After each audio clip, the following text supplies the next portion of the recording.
Hello everyone, this is Bat-Kun. Do not forget to leave that like and subscribe to the channel. The anime begins with a young man who was walking down the street without any worries, until at a certain moment he witnesses an individual attempting to assassinate two young girls who were coming out of a market. He gathers his courage and goes to stop him, but ends up being stabbed by him. The thief, upon seeing him, becomes frightened and flees, while the young man faints in front of the two girls. But thanks to the Ice Sky God, he is reborn in another world in the body of Cain, a small boy of 3 years old who had been sleeping for an entire week. Upon waking up in this new body, he is very surprised, thinking that he was in a very luxurious hospital, until he is attended to by his mother and by the maid Sylvia. And upon seeing himself in the mirror, he is left in disbelief. Upon realizing that he reincarnated in the body of a child, his mother and the maid go out to search, and he thinks that he must update himself and discover where he is located. After that embarrassing moment and the diaper change,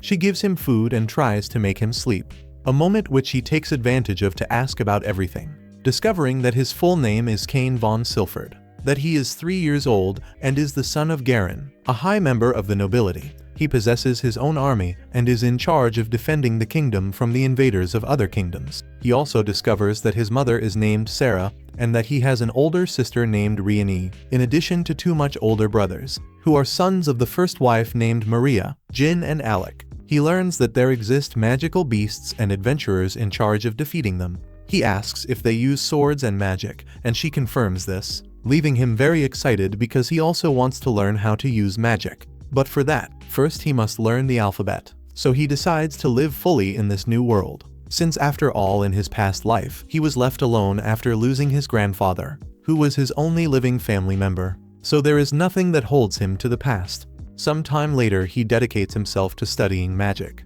leaving his entire family surprised with his great performance, since before he did not have any type of interest in it. Therefore his father decides to support him, allowing him to read all of his magic books so that he learns the theoretical part before the practice, since in order to be able to use magic first he must complete 5 years to be baptized and obtain the blessing of the gods. But none of that applies to Cain, who hidden in his bedroom realizes that he can use it and tries to make it so that his family does not find out. However, he gets very excited and lets himself be carried away and almost burns his room, besides almost being discovered by his sister. Upon seeing that Cain is very interested in learning magic and the history of his kingdom, she begins to teach him that in the 300 years of the kingdom, the first king named Yuya, before being the founder, was just an adventurer. She also tells him that there exist other races, such as elves, dwarves, humans, beastmen, besides extremely cute creatures. 2 years later, he prepares to go to his baptism, where his parents feel proud of his rapid growth. He thanks them for their support. On the way to the baptism, he becomes fascinated with the outside and asks his sister to show him her status screen. Upon doing this, he realizes that she had several skills at level 1, and that besides that, she was also obsessed with him. She asks irritably if he saw the title, but he plays dumb and says that he did not see anything, and that he only concentrated on the skills, since she possesses 3 elemental magics. His mother mentions that Riani received the level 2 blessing from the goddess of magic, and his father explains that these blessings go from level 1 to level 5, and that the higher the level is, the greater the talent of the individual will be. He asks who is responsible for giving the blessings, and his father answers that it is the gods, and that in that world one professes the religion of Marineford, which is governed by 7 gods as pillars. Upon arriving at the sanctuary, they inform that they want to baptize Cain, and at the moment in which the baptism begins, the hall is illuminated, and he enters the existential plane of the gods, where he finds these 7. They mention that they were waiting for him, calling him by the name of Kazuya, that is to say, who he was in his past life. The god of creation Zenom makes him know that he can read everything that he thinks, so he asks the goddess Lime to explain the reason for his reincarnation. The goddess of the cycle of life and death tells him that his death was not planned, since in reality the thief of the shop was going to trip and would be captured by other people, so his intervention was not necessary. Furthermore, because of that, at the moment of dying the criminal ended up becoming a murderer. But as he was courageous when trying to help the girls and died doing a good deed, the god of the earth asked that they let him reincarnate in that world, and so that the breastfeeding phase and the diaper changes would not affect him. They blocked his memories, but he ended up recovering everything upon completing 3 years. The hero expresses gratitude, since thanks to that he can study a lot of magic and lead a good life with his family. He ends up pleasing all the gods, and each one of them grants him their blessing. The goddess of magic, the creator god, the god of war, the god of skills, the god of commerce who additionally gives him 2 very useful skills, and finally, the goddess of the earth. Thus the fellow obtained the blessing of everyone. The maximum score was 5, but this fellow ended up obtaining 10 in each of the blessings. Upon returning to normality, his father asks him to show his statistics, but he has a bad feeling. So he runs away with the excuse that he has a stomach ache. The moment he sees his statistics, he realizes that the gods went beyond the limits by giving him so much power, and he understands why Zenom was laughing. Looking for a way to hide his statistics, he sees the message from Zenom, whose blessing allows him to create spells with which he can conceal his true data. Back home, he apologizes to everyone for having left, saying that he is already much better. They celebrate his birthday, and, while they feast, they wonder about the light that appeared at the moment of the baptism. His father then asks him to show his statistics, and he, confident that he had hidden them, shows them.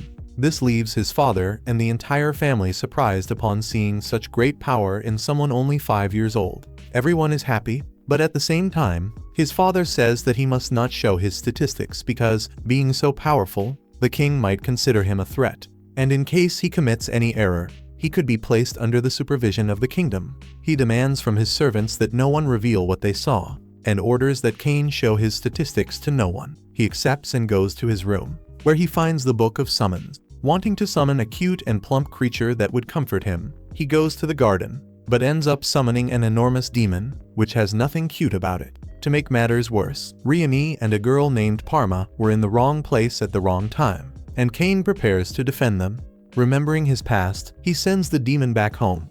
The girls run worriedly toward him, who thought he was going to die again, but obviously that does not happen. He stands up calmly and asks his sister to please not tell their father anything about what occurred, saying that everything is under control, thinking that with this power he can help all the people of that world. The next day, the moment of his presentation to society arrives. His father tells him that because he is the 3rd son, he has no right to inherit the lands and asks what he wants to do with his life. Very excited, he answers that he will be an adventurer.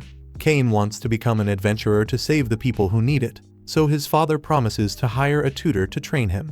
Already in his room, he begins to think about how this tutor would be. Perhaps a witch, or it could be a powerful warrior. While he fantasized the vision that the tutor had already arrived, and desperate he goes out using his teleportation, but fails the landing and ends up falling on top of a well-endowed redhead. After touching her incessantly, he apologizes for the accident. His butler explains that these are 2 tutors. Millie is this redhead who is a rank D adventurer, while the one with green hair is Nina, a reserved elf adventurer who, just like Millie, is also rank D. From now on, they will be his tutors and will be responsible for him during the next 3 years. So they begin the classes without wasting time. The first ones are of swordsmanship, where the redhead tells him to warm up to have a duel with her. But upon seeing his skills, the one with green hair thinks that Millie is finished. They face each other, and he proves to be very superior, making them wonder what kind of monster he is and if he really is only 5 years old. He answers yes, since only a few days ago he was baptized. Upon seeing his mastery with the sword, the one with green hair asks if he received the blessing of the god of war, and he answers yes, but that his father forbade him from speaking about his blessings. Millie, exhausted, asks him to stop because she cannot keep up with the pace. So they take a break so that Nina can begin with the magic classes. She says that her blessing from the goddess is level 3, so they will start with the basics. But Cain also warns that it is not necessary, since he learned everything from a very young age thanks to the books, showing that he knows how to control the principal elements. Nina is very surprised to see that he can cast spells without chanting them, something that normally requires a high level of training.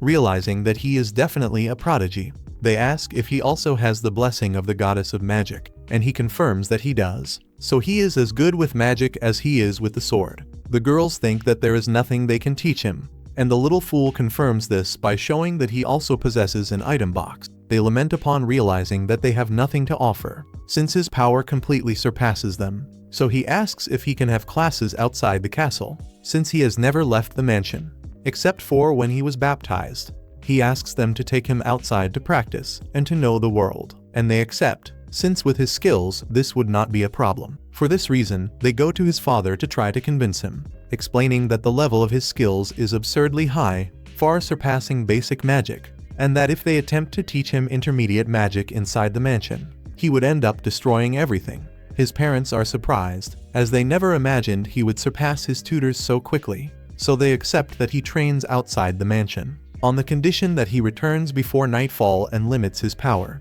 After that, they depart from the mansion, excited by the possibility of great adventure. The girls say that is a good place to train, and they ask him to test his intermediate magic against some rocks. However, upon using his fire power, he destroys not only the rock, but also a good part of the surroundings, leaving an enormous crater. They doubt very much that it is intermediate magic, and they think he must have become very tired from using so much magic power, but he responds that he feels very well. At that moment, they ask him to remain silent, because a creature is approaching, which ends up being an assassin rabbit. It evades Millie's attack and launches itself directly at Cain, but he evades quickly, defeating the little rabbit with an air bullet. They congratulate him for defeating his first beast, saying that he can sell its materials, but first he wants to show it to his family, so he stores it in his item box. Millie comments that she would like to buy a magic bag to store her items, which is a magic object very similar to his, but that it is not necessary to have the blessing of the god of commerce to use it, as they still have time and continue hunting. And Nina uses her tracking skill to look for nearby beasts, detecting some of them at 300 meters. He, very excited, asks how this magic works, and she answers that she can track the magic power of monsters and expand it into her own, feeling everything around her, and upon trying to do the same, he manages to detect 4 assassin rabbits, leaving Nina in disbelief upon seeing that he succeeded on the first try. And on top of that, he knows the exact number of monsters. He wastes no time and finishes them using his magic. And on the last one, he uses wind to push it into the forest. But when he goes after it, the girls stop him. They explain that it is a very dangerous forest, full of very powerful creatures, and that once every decade they go mad and come outside causing disasters and destruction. For this reason, the city is protected by an enormous wall. They also say that he must become a great adventurer, so that in the future he will be the one who protects the city. At night, upon seeing his statistics, he realizes that he rose to level 8, and he wonders how he rose so many levels by defeating only a few rabbits, then discovers that he possesses a passive skill that multiplies his experience by 100. My goodness, this fellow does not lack any blessing. He becomes frightened thinking about what could happen if someone discovered this hack of his, since he only wanted to live peaceful adventures. But these gods went crazy. The next day he goes out with the girls, who take him to the Adventurers Guild to seek information about the strongest monsters. They are received by the receptionist line. Millie asks if there is any monster stronger than the assassin rabbits, and she answers that it could be wolves, but warns that it can be quite dangerous. Even so, they are confident that Cain can handle it. Line asks about him, and the girls say that he is the son of the lord of the city, and she quickly apologizes for not having treated him with due respect. At that moment, a bully appears mocking Millie for walking with a boy. He commands that she abandon him and go drink with him, but she refuses, saying that they are working. Even so, the jerk insists, mocking her for being rank D, saying that she should not disobey someone of rank C for being superior. Cain intervenes, ordering that he leave her alone, saying that they are his teachers and that they need to continue the training, so he cannot allow him to keep bothering them. He pushes away the hand that was holding Nina, and the man stands up to give him a beating. But this idiot does not know who he is dealing with. Cain summons Mike Tyson, evading and throwing him to the ground. Irritated, the man tells him to stop playing, but Cain evades again and hits his other leg. Already furious, he takes a sword and attacks desperately, while Cain evades everything easily and can no longer forgive him for bothering his tutors. He holds the sword with his finger and sends him out of the guild as if it were nothing, and also sends his accomplices through the air. They thank him for having protected them, saying that next time they will be the ones who help him. Millie is surprised to see that he is also very good at hand-to-hand combat, so he responds that he also learned that from the book. From that moment on, they continued going to the forest so that he could practice, and thus suddenly 3 years pass. Cain is now 8 years old. While talking to his maid, he realizes that she is quite sad because his tutors refuse to extend the contract. She asks if he wants her to speak with his father to resolve this, but he answers that it is not necessary, as he knows he cannot keep them by his side forever. Nonetheless, he wants to reward them in some way, since they were very good to him during these 3 years. He remembers that Millie wanted to buy a magic bag and decides that this will be the perfect gift. At night, he goes into the forest hunting monsters and storing their materials, but his activity ends up drawing the attention of the capital's soldiers, who think it is an attack by magical beasts. They sound an alarm and set out quickly to contain the supposed invasion. Meanwhile, Cain decides that it is enough and leaves using teleportation, but ends up dropping his handkerchief by accident. Upon arriving, his father discovers because of the handkerchief that it was all caused by Cain. Later, they continue hunting wolves, and the girls recognize that even though he is only 8 years old, Cain surpasses them in every sense. Being their last day as his tutors, Cain delivers to them the magic bags that they wanted so much, saying that he manufactured them himself by hunting an ogre and an earth dragon. The girls are shocked by what they hear, since not even a group of experienced Reincarnated adventurers could defeat such monsters. Cain asks them not to worry, saying that he made the bags so that they do not accumulate too many things. Even so, they know that they can store an entire house. This leaves them even more surprised, since the bag Millie wanted to buy could barely store a carriage. In other words, the bags he gave them are practically national treasures, and if someone discovers them, will they go after them? Cain guarantees that there is no problem, because the bags were made only for the 3 of them, so no one else will be able to use them. Even so, they wonder if they really deserve something so valuable, since they do not feel that they taught him that much. Cain responds that this is not true, because thanks to them he learned many things, for example, how food from outside the house can be very good, besides the importance of friendship, and how fun it is to go out on adventures. As a response, they give him a pair of goodbye kisses and say that if he needs them in the future, they will help him. Cain thanks them for everything they taught him, and thus each one follows their own path. Some time later, the years pass and the moment arrives for Cain to travel to the capital for his presentation to society. A mandatory event for the children of noble families. Now 10 years old, his sister Reincarnated is very excited to live with him in the capital, saying that he should take the admission exam to enter the school soon, but his father explains that he can only enter when he completes 12 years, so there are still 2 years left. Reincarnated says she is very excited, and that she is going to be the best in the exams, and as an older sister, she feels that she needs to set the example. His father comments that the journey to the capital takes about a week, provided they do not encounter monsters on the way. At that moment, Cain uses his search skill and detects several monsters attacking people about 3 km from there, surprising his father with the range of his skill. He says that there is a group of monsters attacking 10 people, and that they need to hurry or they will not be able to save them. His father orders the soldiers to advance quickly, but Cain thinks they will not arrive in time, so he decides to go ahead, because otherwise it will be too late. His parents try to stop him, saying that it is very dangerous, but he responds that he will be fine. After all, he was trained by 2 excellent tutors. He leaps from the carriage and uses his magic to advance at high speed. Meanwhile, wild boar monsters attack soldiers of the kingdom, who were desperately trying to protect the carriage, because inside it was a princess. One of the boars advances to attack, but at that moment Cain arrives and eliminates. The soldiers warn him that it is too dangerous for a child, but he continues advancing, defeating all the monsters along the way.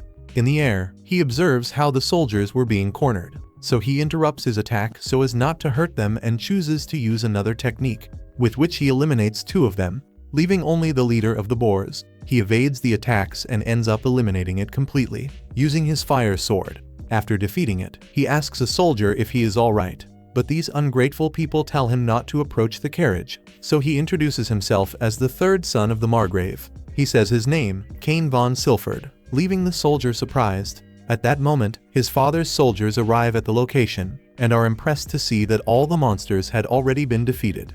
A soldier falls gravely wounded and Cain rushes to help him, using his healing magic to cure everyone around. He explains that they need to nourish themselves, as he cannot recover lost blood, and since he cannot revive the soldiers who died, he stores their bodies to perform a funeral later. When his parents arrive, they are in disbelief at the scene, even more so upon seeing the crest of the carriage that belonged to the house of Duke Santana.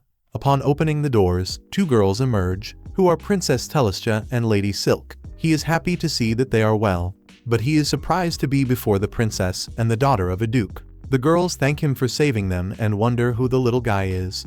His father then introduces him and Cain states his name, happy that they are safe. Suddenly Telestia faints and Cain asks if he can help them with his magic. After receiving permission, he uses his magic to calm their minds, making all the fatigue and pain disappear. After being relieved, Telestia runs to him, introducing herself and thanking him for everything he did. Silk, also not wanting to be left behind, also attacks poor Cain, doing the same, and the two soon begin to compete to see who will stay with him. They ask what he is doing there, and he nervously responds that he is going to the capital for his presentation to society. Coincidentally, they are also going to the same place, so they ask that he accompany them, saying that they will feel safer that way. Cain was kidnapped. Desperate, he asks his father for help, but ends up being taken away regardless. During the journey, he is extremely uncomfortable between the two girls, who want to keep him trapped there, claiming to be afraid of being attacked again. The princess asks him to call her Telestia, but he responds that he cannot, as it would be disrespectful. Silk also asks him to call her by her name, and after much persistence, he has no choice but to accept. At a certain moment, the soldier appears to warn that they are close to arriving at the city of Renover, and that they should prepare themselves. Cain asks if he saw everything that happened, and the soldier answers yes, leaving him even more embarrassed. Even so, the two girls do not stop, insisting that he must take them to the capital, and indeed upon arriving at the city, he tries to say goodbye. The two say that they cannot be without him and want him to spend the night with them, claiming that they might be attacked by monsters.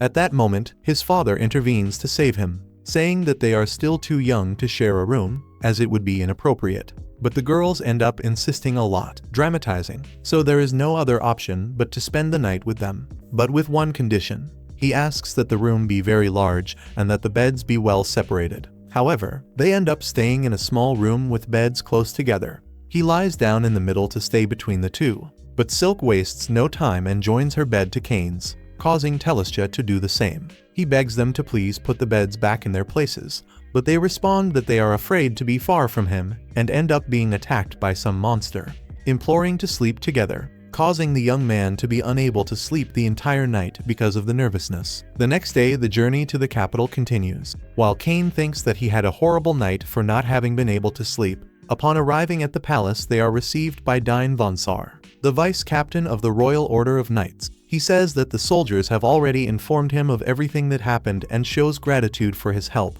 and for having brought the bodies of the fallen companions. Cain then makes the bodies of the dead soldiers appear, and the man thanks him again, saying that thanks to him their families will be able to give them a dignified burial. Upon hearing the bells, Cain decides to go to his presentation, but he is informed that he must attend an audience with the king. He proceeds there, where the king says that on the way to the kingdom they were attacked by 50 orcs, leaving everyone present surprised upon learning that he defeated all of them alone and still healed the surviving soldiers, besides bringing the bodies of the dead back to the capital. For this reason, the king decides to reward him for performing such a feat. The king names him a baron, besides giving him 10 platinum coins and a mansion.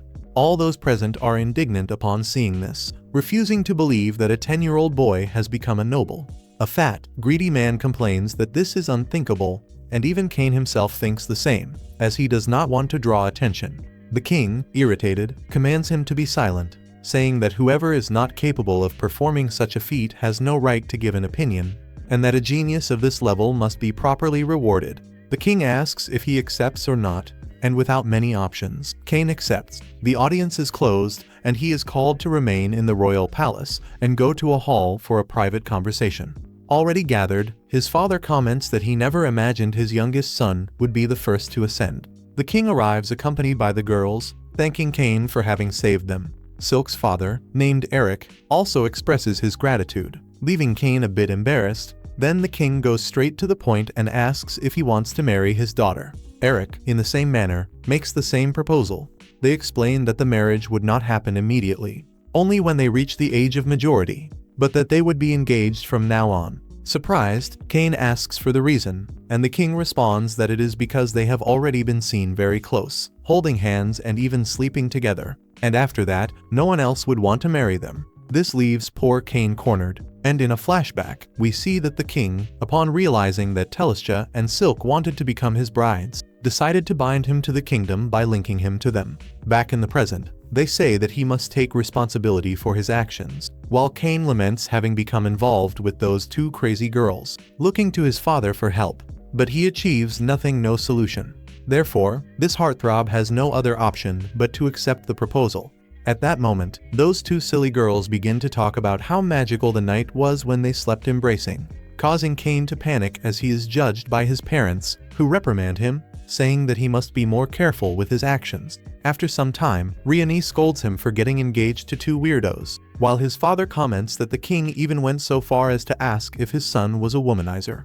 After that, Cain visits the church to meet with the gods and asks if they did not exaggerate by giving him so much power. They respond that they did, that he possesses inhuman abilities, and that he is currently the most powerful human in the world. Nonetheless, they say that he needs to acquire more experience and ask if he would like to ascend and become a demigod, reaching the same level as the sacred beasts and the divine dragons. However, they also warn him that there are limits that he must not surpass or test. Next, they say that the people of the kingdom are bored with the monotony and ask if he would have some way to change that, perhaps by implementing something from his past life. Cain thinks that if he manages to create something that does not exist in that world, he will have guaranteed success, so he decides to accept the mission.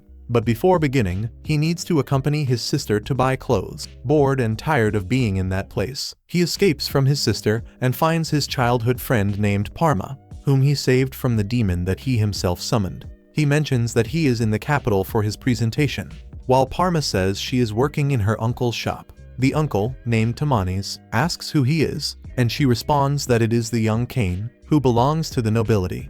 Upon hearing this, Tamanis becomes embarrassed for not having treated him with due respect and asks for forgiveness. But Cain says he does not need to worry, as he does not want people to know about it. Taking the opportunity, he asks if he can see the products in the shop and is impressed by the variety. Then he states that he wants to create a recreational object and asks if Tamanis would be willing to produce and sell it. Upon showing his idea, Tamanis becomes fascinated, even though it is something simple, thinking that even the nobles would be enchanted by it. Therefore, he asks that he be allowed to manufacture them. And Cain gets excited, saying that first they are going to make the prototype, handing over a gold coin as payment. Tamanis says it is too much money, but Cain responds that he should consider it an investment, so he accepts. As the director of the company, Tamanis will put all his effort into this new project. Cain leaves the shop, but upon exiting he realizes that Reincarnated was irritated because he had left her alone and had not stayed to see how the dresses looked on her. He responds that he already knew everything would look very beautiful on her, and his sister falls for the talk, saying that when they get home, she will force him to see her again, and in fact, that night she spends a long time showing everything she bought, while he says that everything looked great on her. But when his turn arrives, the maid interrupts, warning that Mr. Tamanis asked him to go to the shop. Upon arriving, Cain is impressed to see the prototype and asks if it is already ready. Tamanis responds that he still needs to adjust some details, but he wanted to finish as quickly as possible to show it to him.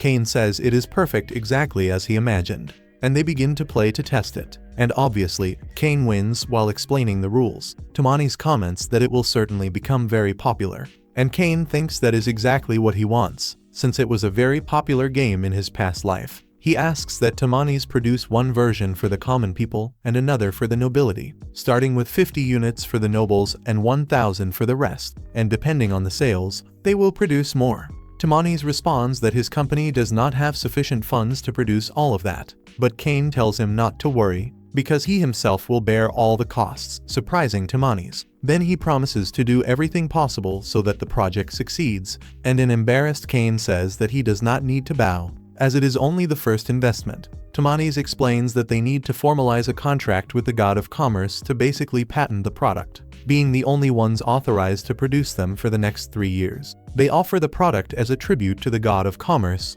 establishing the contract and making the item exclusive to the company. With this, the sooner they begin the better, and they have 1 month to prepare everything. Cain asks that he manufacture a version much more luxurious than the others to present to the royal family. Tamanis feels insecure about creating something that meets the king's expectations, but Cain says not to worry, as he trusts him very much. Meanwhile, Cain thinks that since the prototype disappeared, the gods are probably using it, and in fact, that is exactly what is happening.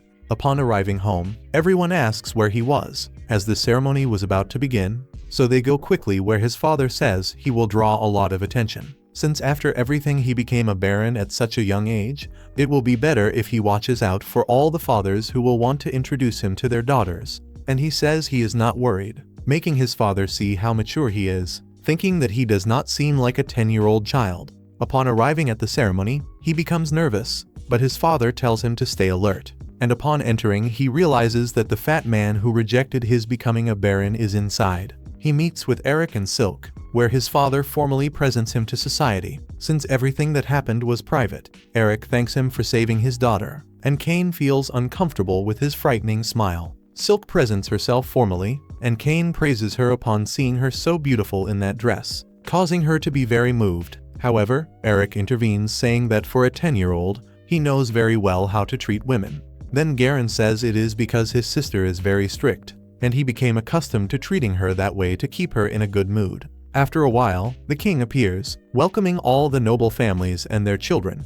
When they were in the presence of the king, Garen orders him to greet the princess, and after saying that she looks like a goddess, the king asks him to watch what he says, since he left his daughter completely embarrassed before those words, remarking to Garen how he could teach his son to be such a womanizer. Kane then tells the king that he would like to show him something, asking permission to take it from his item box. Then he shows him the game, mentioning that he developed it together with the Sarake company, saying that the game is called Reversi. This draws the king's attention, but he says he will observe it later, as he has matters to discuss with him regarding his daughter, ordering him to appear at the hall after finishing the ceremony, and without more options, he ends up accepting. Upon withdrawing, his father asks him about the game he made without telling him anything, so Kane responds that being the owner of a mansion, he felt he needed much more money to be able to maintain it, making his father see that he is a true noble through and through. He tells him that he is going to greet the rest of the guests and asks him to go socialize with the children. Then Silk arrives and invites him to talk for a bit. Since Telestia was still with the king, he asks that she please stop calling him so formally and just call him by his name, causing Silk to begin flirting with him, repeating it several times. But she is interrupted by Habit, the son of the fat man, who was fantasizing about her. Silk responds to him in a cold manner, while the fat man's sycophants tell Kane that he must properly greet the son of Marquis Corgino. He greets him in a normal way, introducing himself as Baron Kane, causing them to judge him by thinking he is the son of a simple baron, while Habit tries to humiliate him in front of Silk, who does not even care about him and tells him to watch what he says. Kane intervenes, telling her that everything is fine, causing Habit, irritated by not receiving an apology from Kane, to demand to go outside to face him. Once outside, a worried Silk asks what he intends to do, since he is going to face many people at the same time. Habit orders his henchmen to attack him with the blessing of the gods that was granted to them, but they end up humiliating themselves. He puts on a show only to finally throw a small fireball that looks more like a marble, and the others end up doing the same nonsense, while Silk takes advantage of the drama to draw even closer to Kane. But she, already tired of the nonsense, reveals that Kane is not the son of a simple baron, but that he is a baron himself, causing the trio of brats to panic. She recounts that he is the third son of Margrave Garen von Silford, and that it was also him alone, without anyone's help, who saved her and Telestia from an army of 30 orcs, making the boys remember that they had heard rumors that a boy of the same age as them had ascended to the rank of baron after that. Then, desperate, they beg for forgiveness for having treated him in that manner, since they did not know who he really was, and they flee quickly from the place, while Silk asks if he already knew from the beginning that it was a misunderstanding, saying that if that is the case he has a dark side and that he should tell Telestia about it, but he begs her please not to do so, though she blackmails him by asking for a date. At that moment Telestia arrives and hears them talking, and Kane tries to silence her so she says nothing. But he ends up worsening the situation since he touched the lips of a girl without being married, so he must take responsibility for it. Silk mentions that they are going to have a date, causing Telestia to become jealous, demanding that she have one as well, and after a tantrum Kane accepts to have a date with her. But the king overhears, saying that they will have to have a much longer and more detailed conversation to make it clear how things are with his daughter, leaving Arcane in a state of panic. After a long time, he meets with the king and Eric, where they have a match of Reversi, and the king says that it would be better if this stayed only between them. But Kane opposes this, saying that the ideal is to share the fun with all the people of the kingdom. However, Eric intervenes, saying that he heard about the date he is going to have with his daughter. And although the engagement is already decided, it is still a secret. So the two future fathers-in-law say that the best thing is for him to be careful with what he does. Sometime later, the Prime Minister Magna delivers the map and the keys to his new mansion, mentioning that when the king learned that he was going to the royal palace, he wanted to escape the meeting to go play with him. So Cain feels relieved for not having to play against the king since he was busy. However, at that exact moment, Eric enters and challenges him to a duel, causing Magna and the rest of the nobles who were at the location to also challenge him. So Cain loses hope of going home earlier. Later he arrives at his mansion, which was in ruins, and upon entering and illuminating the surroundings, he realizes that the entire mansion was collapsing, in a completely lamentable state and full of dust. But with a simple magical touch, he repairs and cleans everything completely, leaving it like new, and right after finishing he goes to receive his servants who came to work at his mansion at his request. Sylvia says that she will strive to give him the best service, while Corin introduces himself and says that he will be his new butler, mentioning that the butler of his father's house spoke much about him and all his great deeds. The girls begin to clean the entire mansion. But upon starting they realize that everything was already impeccable, and Cain says that he cleaned and repaired everything with magic before they arrived. Sylvia says that she already imagined that, while Corin is surprised to see how she accepts everything that Cain says without questioning. The girl goes to install all of his belongings, while Corin says that he will take care of everything, recommending that he return to his father's house, since his older brothers were back. Upon meeting with them, they say that they never imagined that he would manage to become a noble much before them. They feel very proud of him.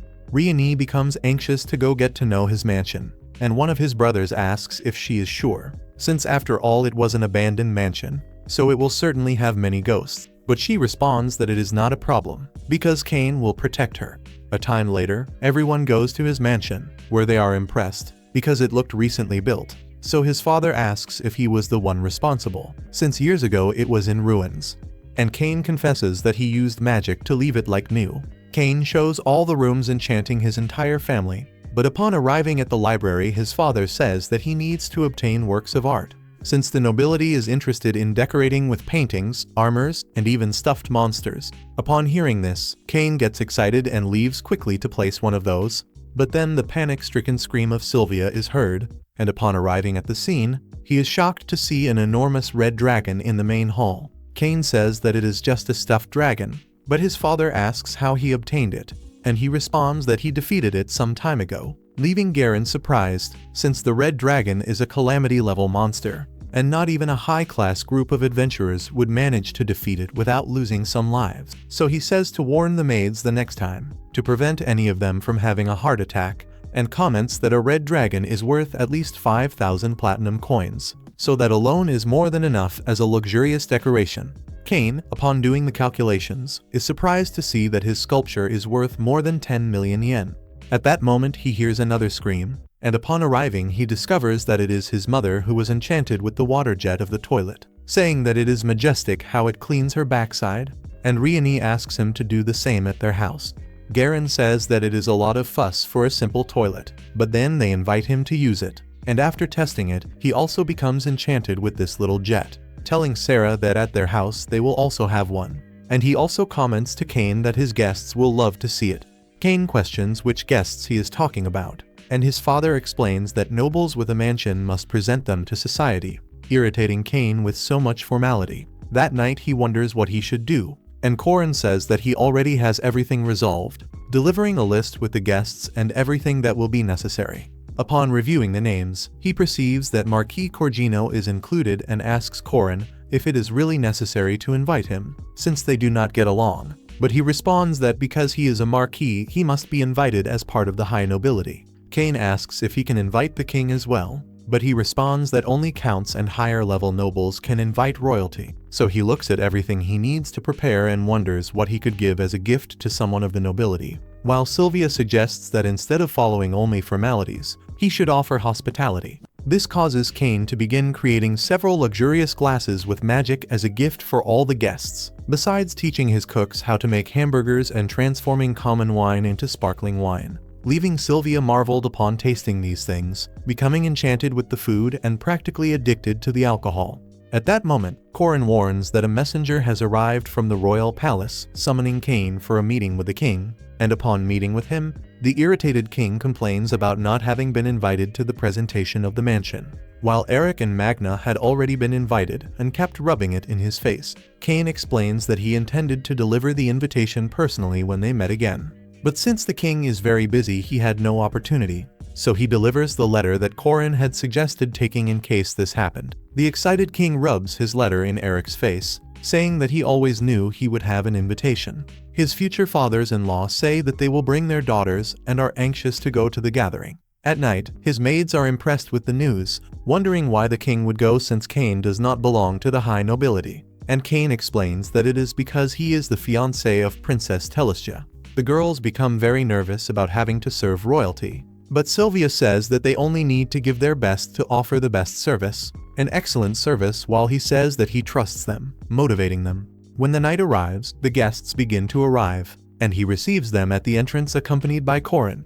Eric arrives along with Silk, who express thanks for the invitation, and upon entering the mansion they are impressed with the sculpture, seeing that Cain impresses them more and more. Meanwhile, Silk mentions that one day she will live together with him. So her father says that everything has its proper time, so she does not need to keep saying these things all the time. He informs that Cain must give the welcome to the rest of the guests. Cain states that he hopes they enjoy everything he prepared for them, causing the people to become fascinated upon tasting the drink, seeing the luxurious glasses, and experiencing the delicious food, commenting that he has already conquered the girls' hearts through the stomach, praising him for being a first-rate womanizer. At that moment, the king arrives at the presentation, becoming enchanted with the glass and even more fascinated upon tasting the drink. Cain suggests that he taste the food and the king delights in the flavor. Then the queen mentions the famous backside washing jet, as she was enchanted, saying that it is something revolutionary and that they urgently need it in the royal palace. And the king, upon trying it,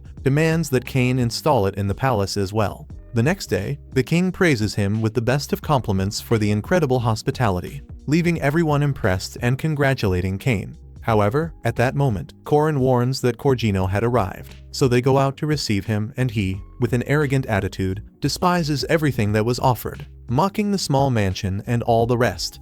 Cain prevents Corin from giving him a shaking, but immediately afterward Corgino is frightened by the sculpture. But Cain says that it is just something stuffed. Upon entering the hall, he mocks everyone, judging them as a bunch of insignificant people. Upon tasting the drink, he is enchanted, but says that it is horrible, and upon tasting the food says that it is disgusting. Cain, already weary of his actions, devises a plan, causing Corgino to expose himself before everyone by demanding more goblets, while Cain awaits the arrival of Ray. When Viscount Corgino enters into a state of panic regarding his behavior, as he was unaware that Ray was present at the presentation, and the king states that his attitude is unacceptable, for he is a marquess and must set an example for the nobility, reprimanding him and causing him to flee in desperation. Silk comments that Cain was wicked for using Ray and her father to teach him a lesson, but at that moment he is discovered by them, causing him to panic and apologize for having used them. Later, when they were alone, they reprimand him for 2 hours. A few days later, while walking through the royal palace, he encounters the vice captain, whom he asks where he can leave some monsters that Magna requested of him. He thinks of a location and decides to take him to the warehouse to leave them there. But when Cain sees it, he remarks that it is far too small, leaving the vice captain quite surprised, wondering if they are of the same level as the red dragon at his mansion. Cain responds that it is nothing impressive, merely an earth dragon, but this surprises him even more, since rank A adventurers would have difficulty defeating it. He asks if it truly is an earth dragon, and Cain responds that in truth he does not understand much about dragons, but that it is something quite large, so he suggests leaving it in the courtyard. Cain removes it from his item box, causing Adam to nearly have a heart attack. Questioning if he is truly a child, he asks if he might be some kind of hero or a disciple of the gods, leaving Cain a bit nervous, who responds that he is merely the son of a marquess. He tells him not to change the subject, and when Cain was about to leave, he detains him and requests that he train with the soldiers, saying that he would like to introduce him to the captain since she enjoys strong people.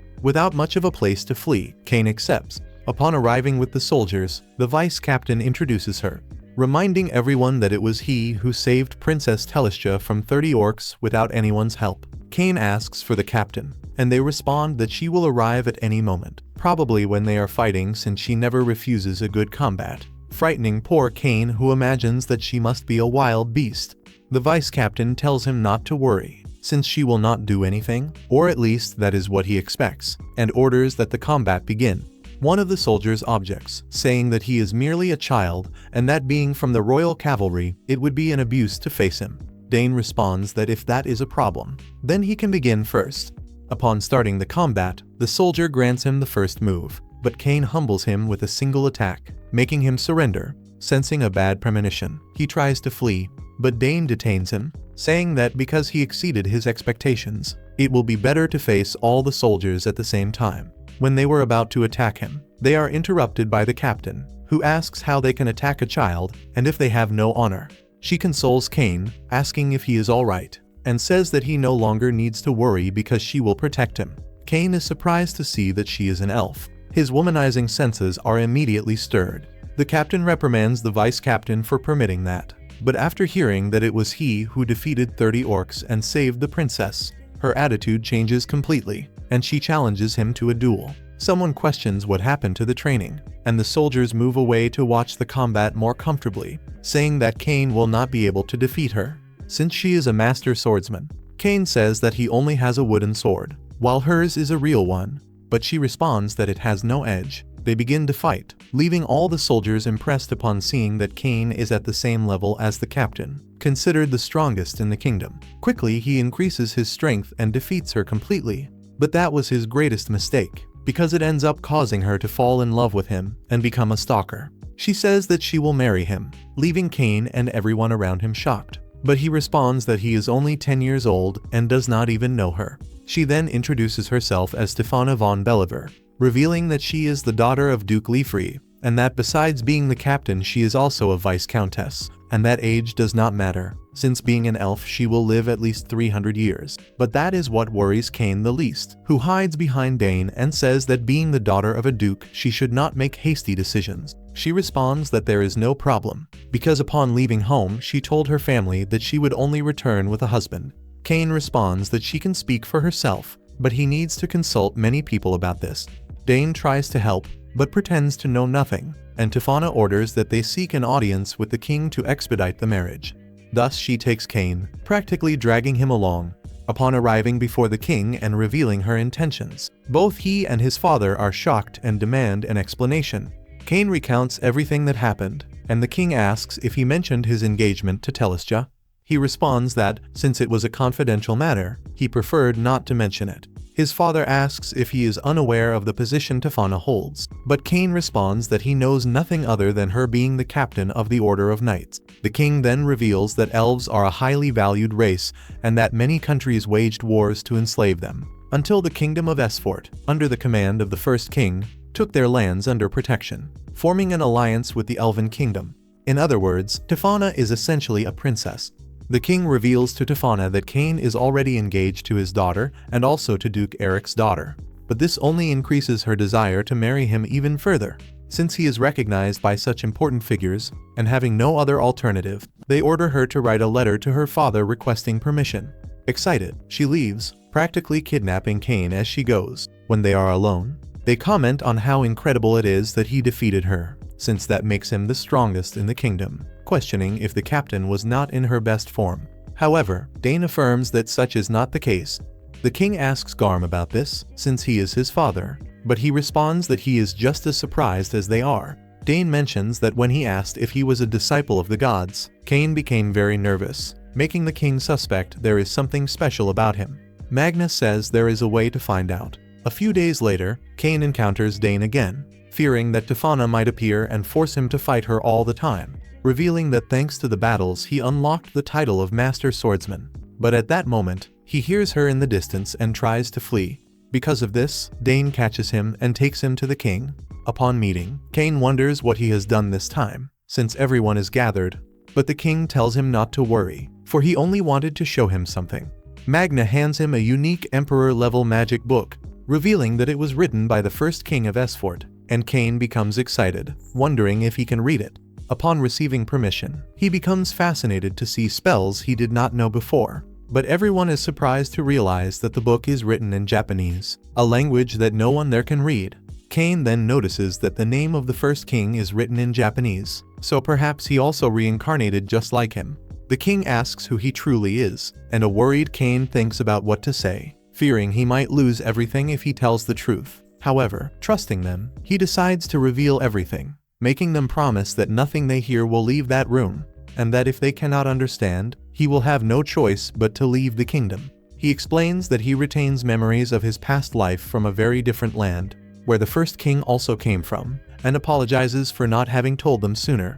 Garm asks if he is truly his son, and Cain responds that he is, or at least that was what the gods said when he was baptized, leaving everyone shocked upon realizing that he spoke with the gods. They are even more impacted when he reveals that he speaks with the 7 gods whenever he goes to the church. His father asks him to show his statistics, and upon doing so, he nearly has a heart attack seeing that he possesses the blessing of the 7 gods, surpassing the maximum level. The king says that if his titles are real, both he and the entire kingdom would have to bow before him, as being the chosen one of the gods surpasses any title in the world. Cain responds that he wants none of that. Even having memories of his past life, he is happy with his current life, with a father and a mother who were kind to him, enchanted by being able to use magic, fight monsters, and meet important people. Since in his past life he lost everything and was a failure, he wishes to continue living this wonderful new life as it is. He tells his father that he is grateful to be his son, and apologizes to the king for having hidden everything, asking that they continue treating him as they always have. The king responds that there is no problem, and that he may continue his life as he wishes, but suggests that he should become king, leaving everyone surprised. At that moment, they are interrupted by Tefana, who had already obtained permission from her father to marry, and she kidnaps Cain to continue with their battle encounters. Eric tells the king that seeing how Cain behaves, there is nothing to worry about. The king, more relieved, orders that nothing said in that room be revealed, not even to their own families, and asks Cain to protect his loved ones and the entire kingdom with his great strength. A few days later, Cain is confronted by his fiancées, because they discovered that he is also engaged to Tefana. He explains that after training with the soldiers, he ended up in this situation. Silk comments that if he continues like this, as an adult he will end up marrying the entire kingdom, which she finds somewhat amusing, while Telesja says it would be better for him to stop accepting more commitments. However, they are interrupted by Tefana, who once again kidnaps him.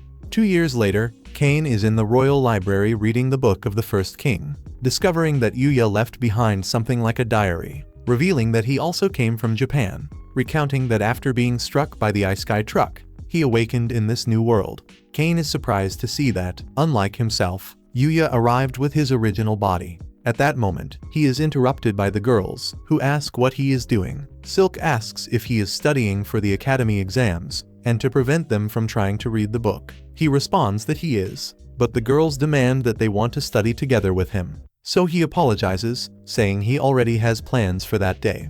They then suggest the following day, but he becomes even more nervous, saying that would be worse and quickly flees, but ends up bumping into Tefana, who calls him to fight alongside her. However, Cain responds that they can do that at another time and runs away, apologizing to the girls as he goes, and upon reaching his mansion he prepares himself, for his new life as an adventurer finally begins now that he has turned 12 years old, and now he can finally register at the guild. Upon entering, he is impressed by how enormous the capital's guild is, but being distracted, he ends up bumping into an adventurer. The man asks if it is his first time, and Cain responds that he just turned 12 and is there to register. He wishes him luck and leaves, telling him to be careful with his own life, since he only has one, while he thinks that he has seen that reddish hair somewhere before. Upon reaching the reception, the attendant hands him a form. Cain wonders if he should include his noble title, but since that has no relation to being an adventurer, he decides to put only his name. The attendant asks him to place a drop of blood on the crystal to register his mana on the guild card, and later hands it to him, saying that he will start at rank G. Cain remembers that his teachers were at this rank and wonders if they have already leveled up. The attendant says that if he has any questions he may ask, and he thanks her. Upon realizing that he did not know her name, she introduces herself as Hacha, wishing him good luck and asking him to take great care. At that moment, they are interrupted by a group of adventurers and troublemakers who were trying to abuse Hacha.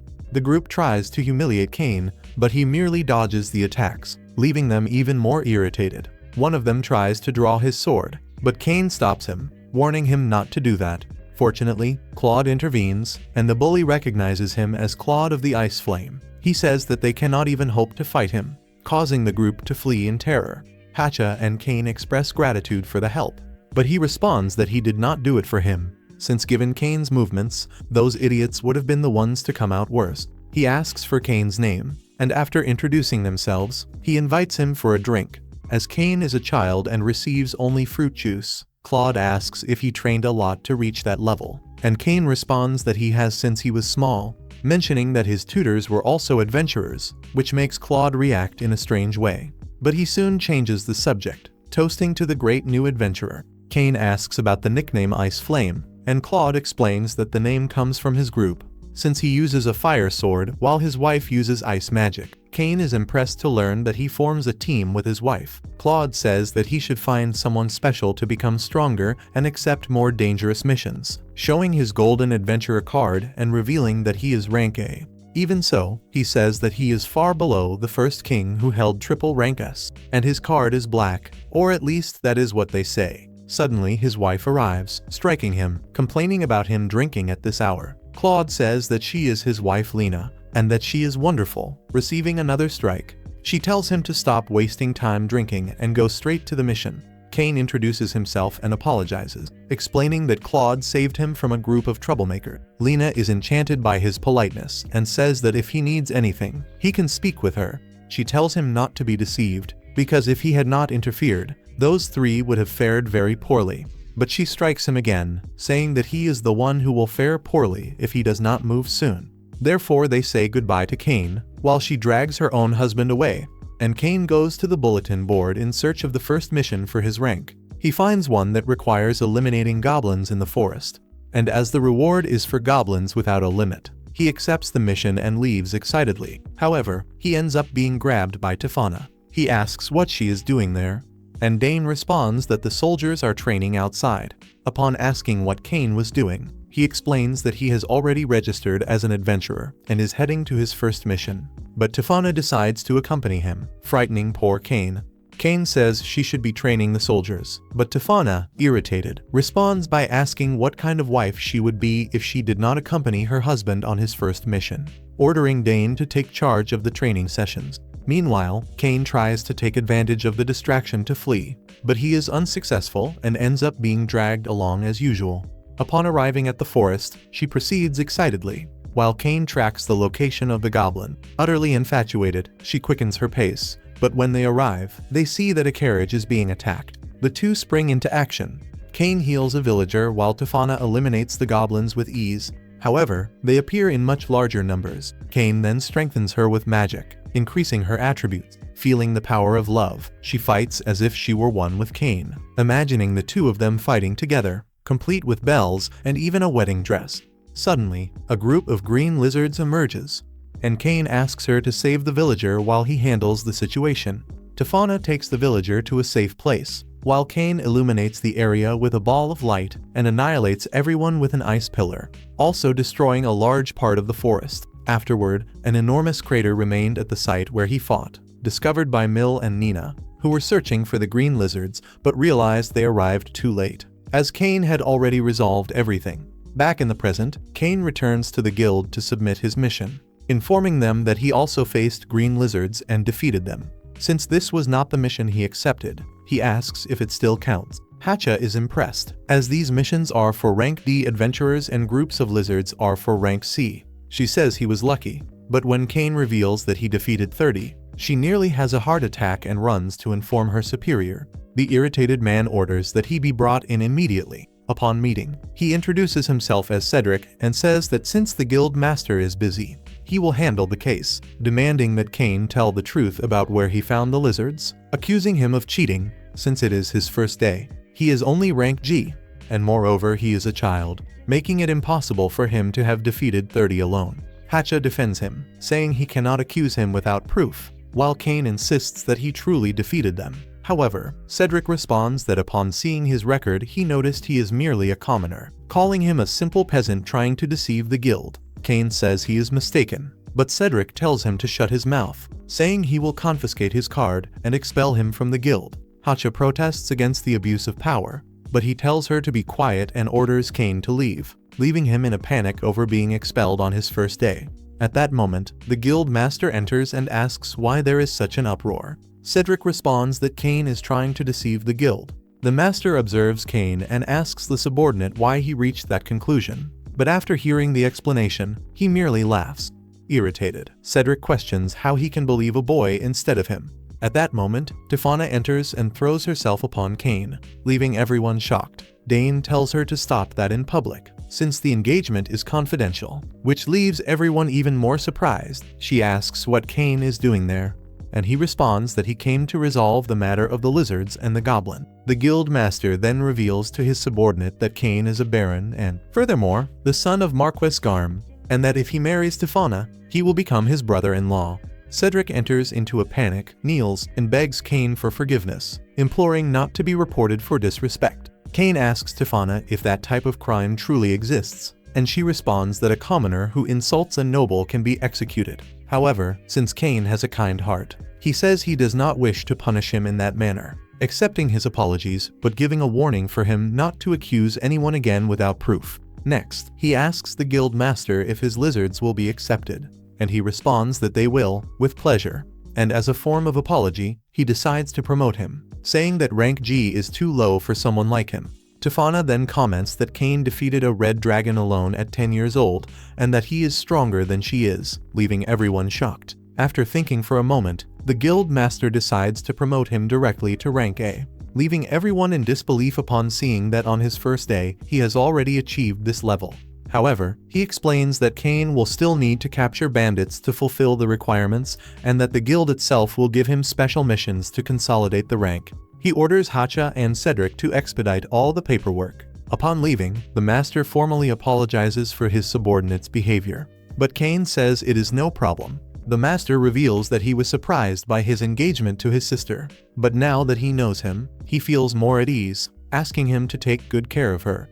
Meanwhile, the gods observe everything that Cain has been going through. Some wonder if it was right to give him the maximum score in his blessings, but another god affirms that it was, and that he will need to become even stronger, because the seal that keeps Aaron imprisoned is about to break, and if that happens, the world will be in great danger. All agree that Cain must become even more powerful, and that the best path is to be trained by that mysterious individual. Some time later, Sylvia wakes him in desperation.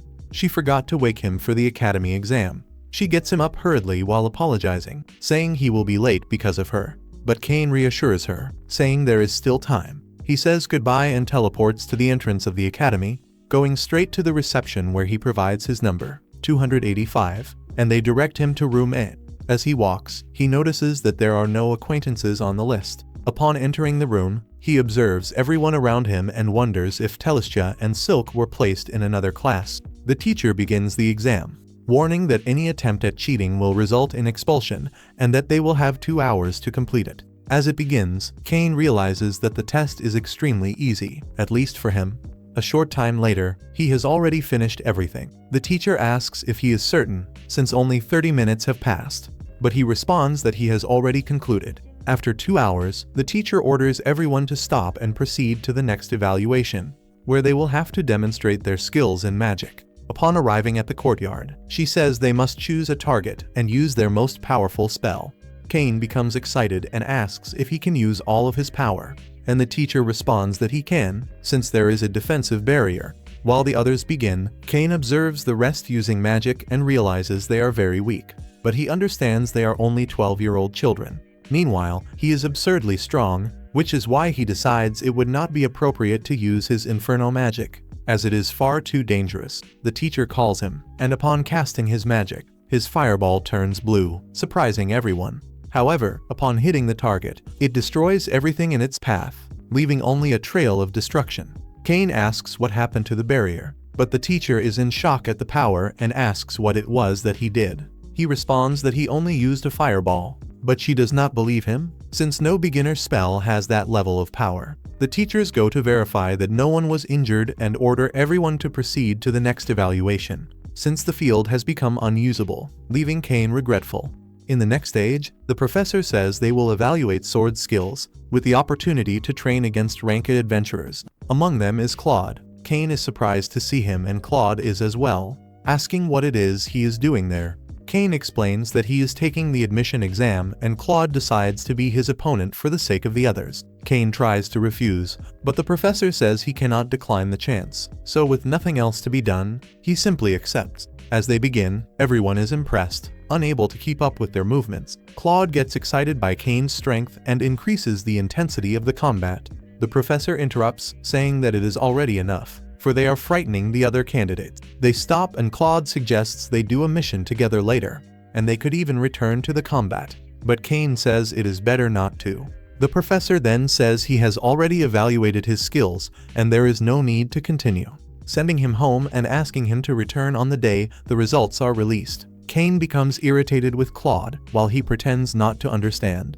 Upon arriving home, Sylvia asks how it went, and Cain responds that everything went very well and that he likely passed. Excited, she says she will prepare a lot of food to celebrate. He says it is not necessary, but his stomach growls, so she goes to make enough food for 10 people. Later, Cain meets with Ray, who reprimands him for having caused so much damage. Cain explains it was not his intention, because initially he wanted to use Emperor-level magic, but he thought it too dangerous, so he used a beginner level 1, which still caused this destruction.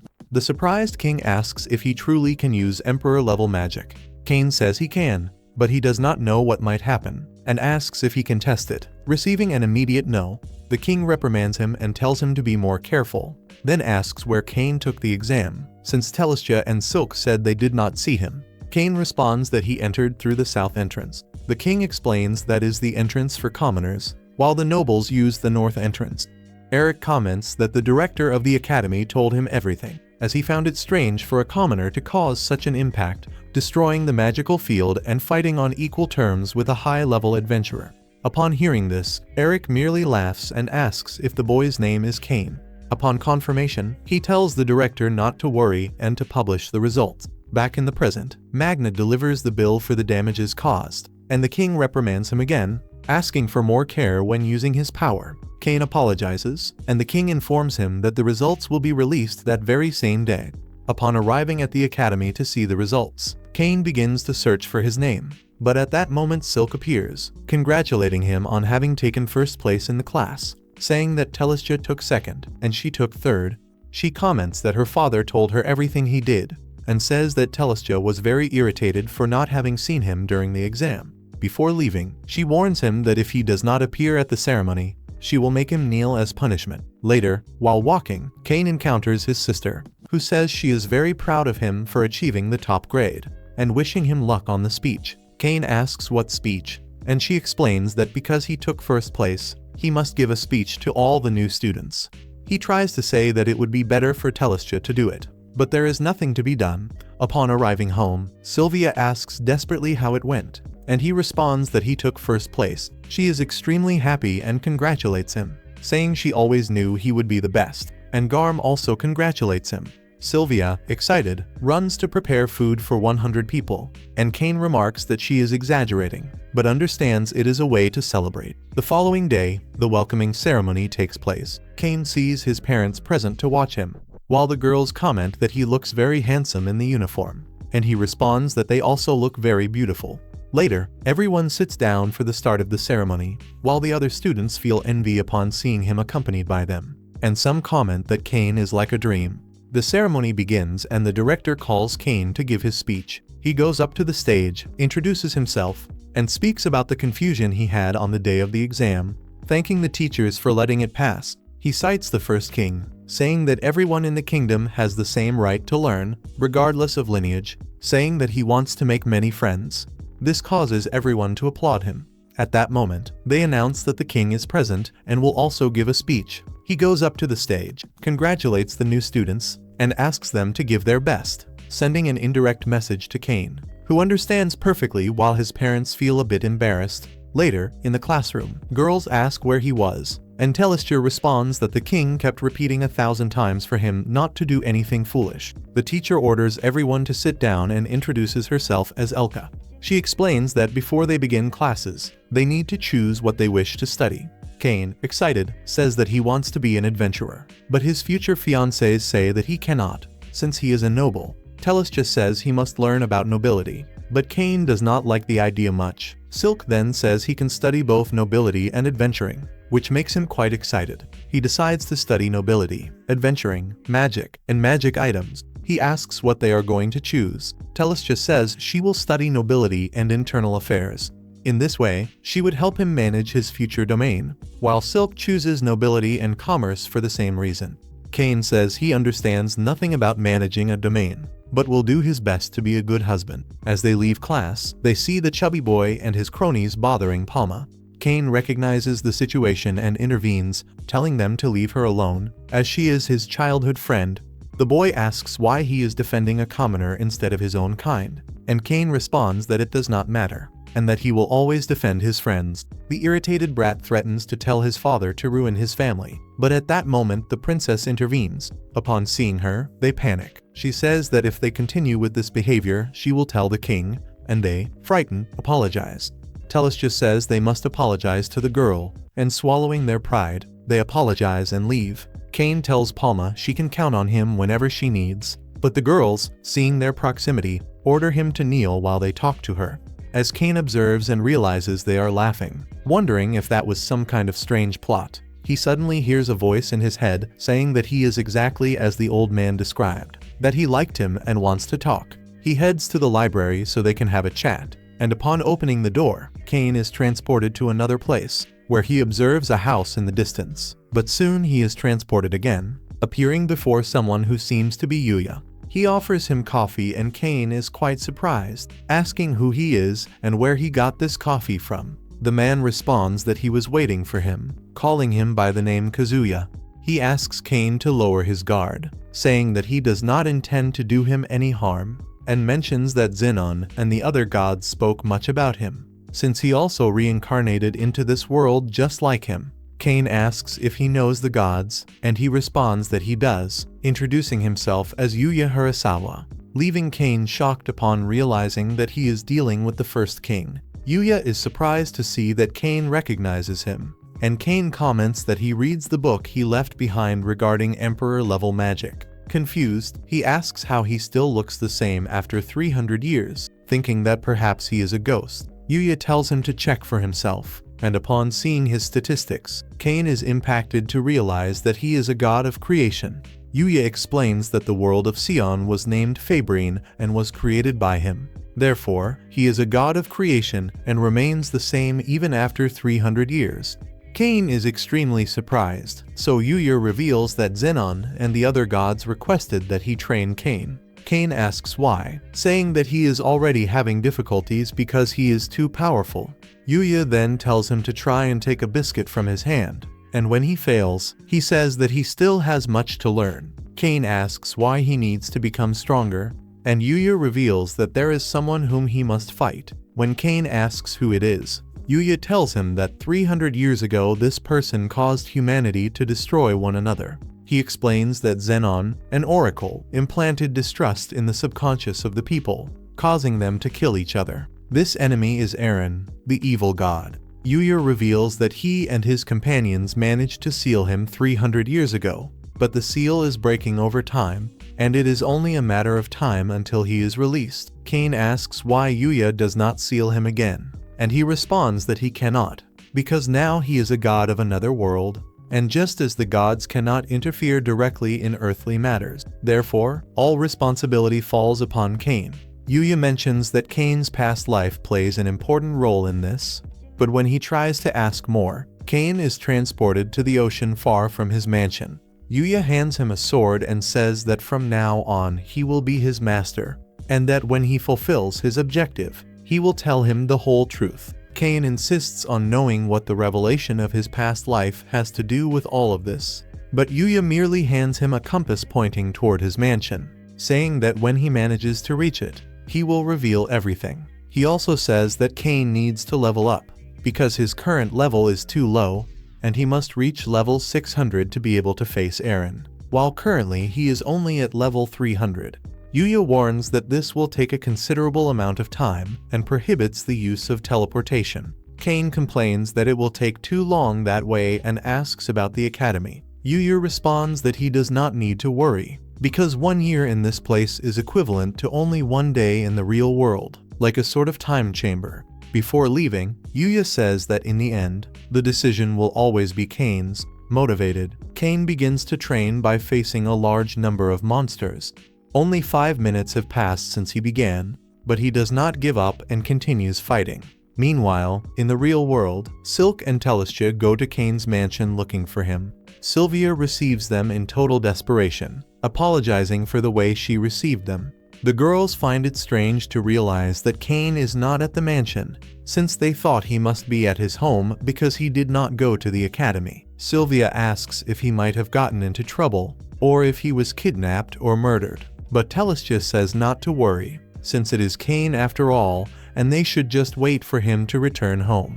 Back to Kane, he is nearly devoured by a monster, but he reacts and finishes it off, wondering if he will ever leave this place, since months have passed without him even being able to sleep well, losing all trace of hope to continue fighting.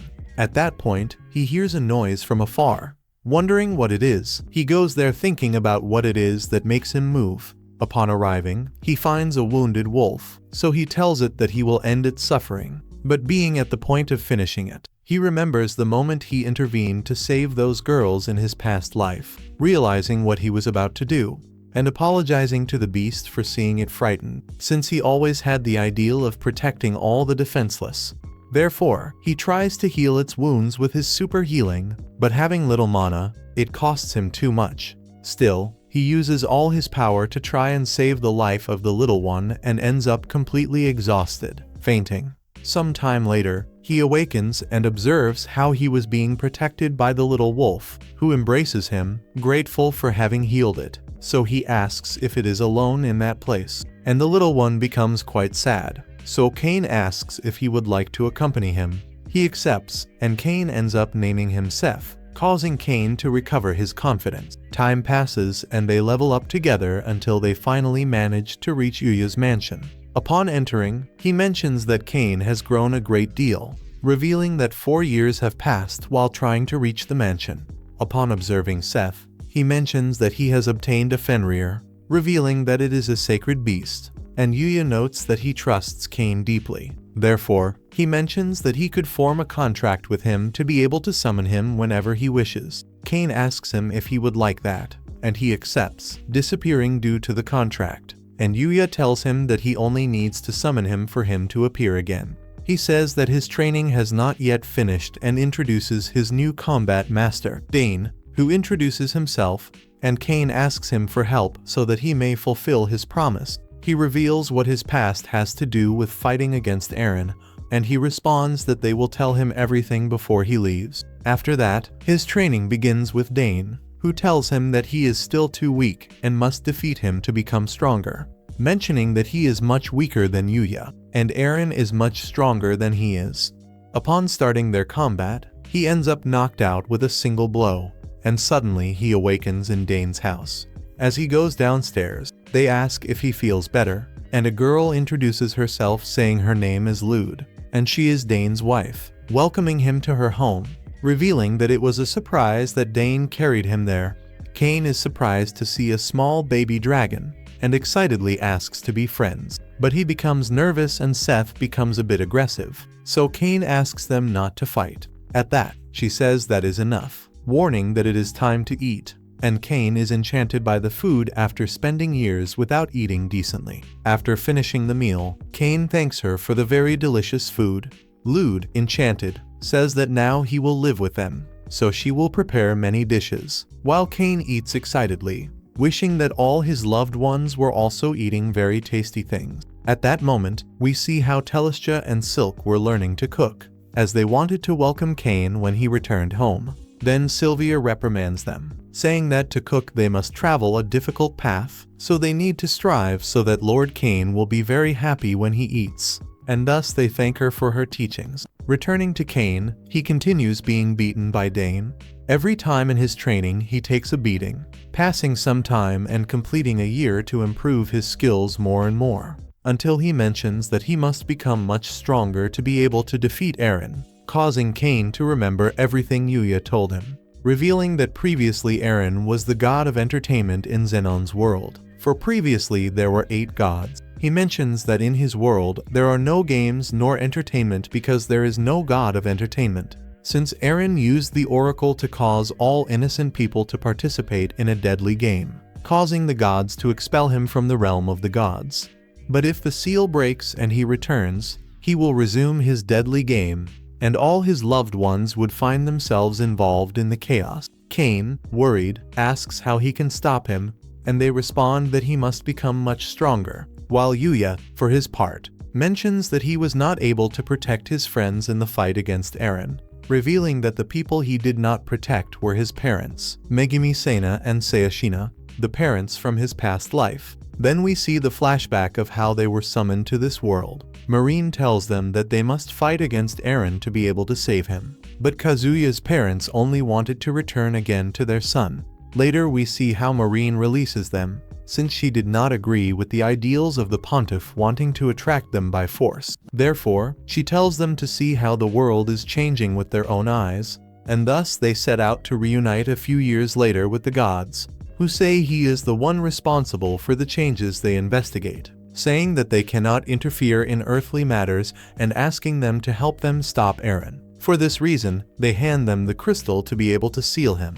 And a time later they face him, as he demonstrates having colossal power. Yuya and the others had him cornered, but he attacked everyone present, eliminating a large number of soldiers, where Megumi lost her life while trying to protect Marine. Sayashina, infuriated, goes after him with all her strength, while Yuya takes the opportunity to seal Aaron once and for all. With these memories in mind, Cain strengthens himself faster and faster to protect all the important people in his life and all those who find themselves in trouble, finally managing to defeat him in his training. He says that his training is now finished and he must run quickly to reunite with Yuya to see his parents, and upon doing so, he finds him at the tomb of his parents. He tells him that they always worried deeply about him, revealing that they never stopped searching for a way to return to his world to be by his side. There, he thanks them for always thinking of him, and also thanks Yuya for having taken care of his parents.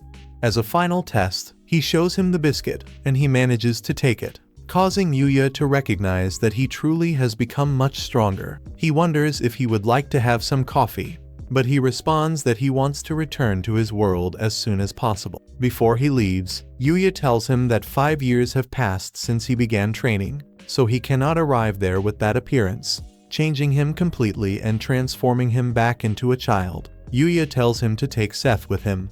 Then he arrives and asks him to take a small dragon so that he may also come to the world. So Cain also forms a contract with him. He thanks them for having taken care of him during all this time. And when he is about to leave, Yuya asks him to deliver a sword to the king. Upon his departure, Yuya mentions that he is a very cheerful boy, while Dane mentions that he is going to be much stronger than both of them. Yuya mentions that he truly will be, since he has something much greater to protect, in addition to having many people who also protect him.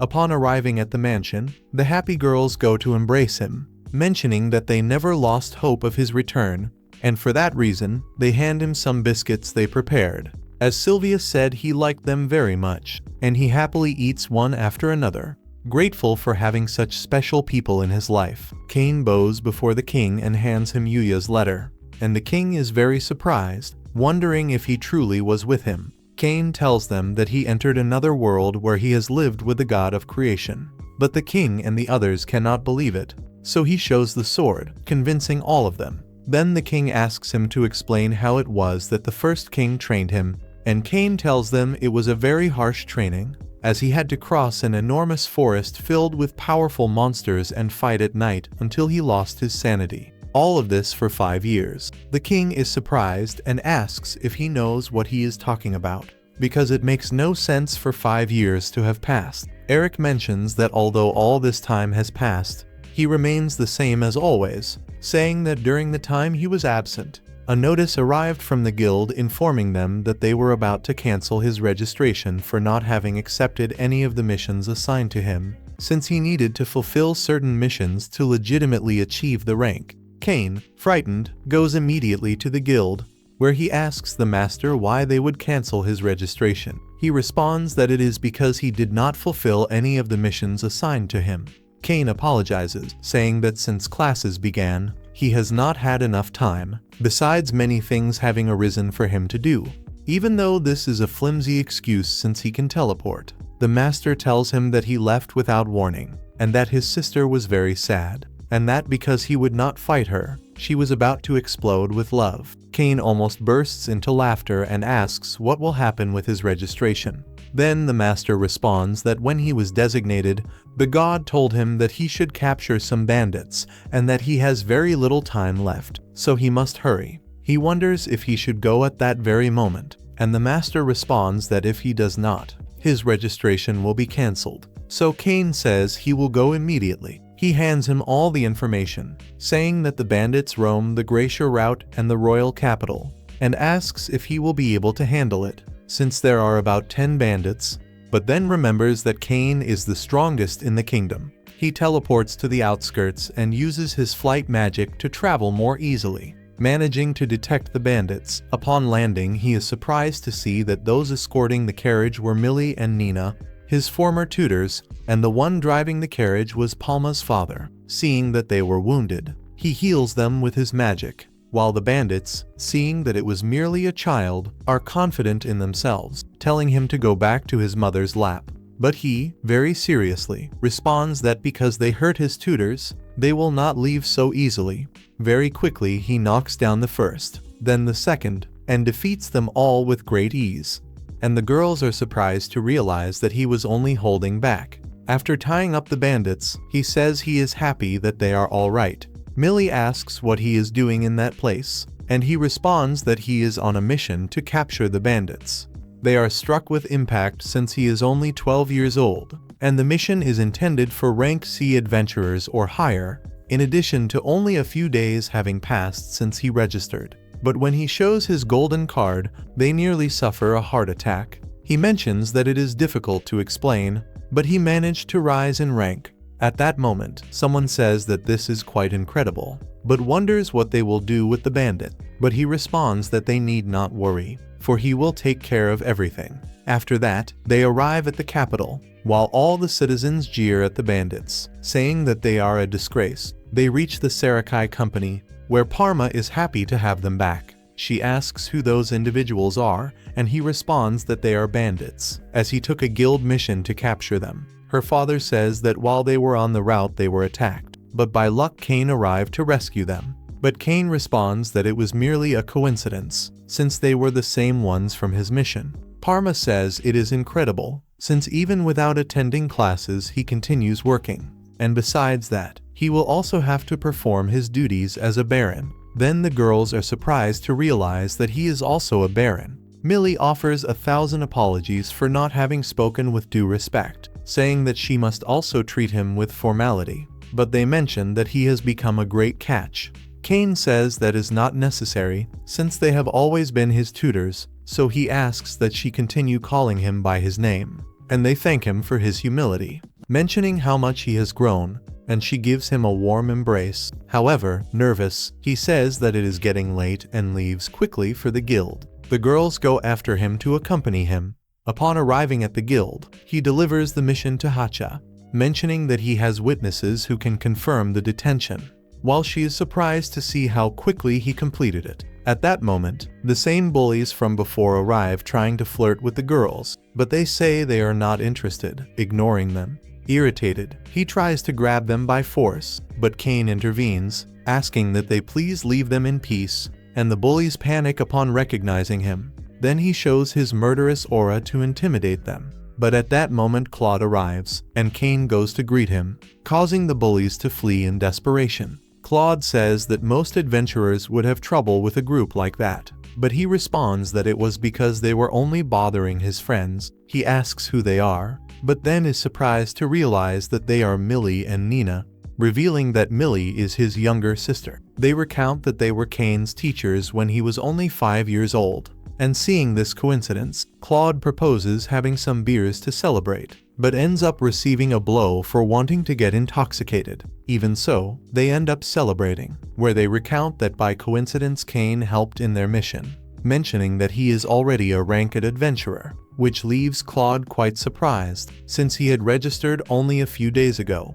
Even so, he mentions that it was to be expected, since he was the only one who managed to keep up with his pace in the entrance exams, which surprises Millie upon realizing that Cain faced her brother, since he rose to rank A only with his sword skills, without needing to use magic. Then they mention that he is not only the son of a marquess, but also a baron with his own domain, saying that he is definitely a good catch. While Claude and Lena are surprised to realize this, asking him please not to report them for their lack of respect, but he responds that they should not worry. Millie recounts that when Cain was younger he defeated a red dragon, so Claude is surprised, since it is an SS rank beast.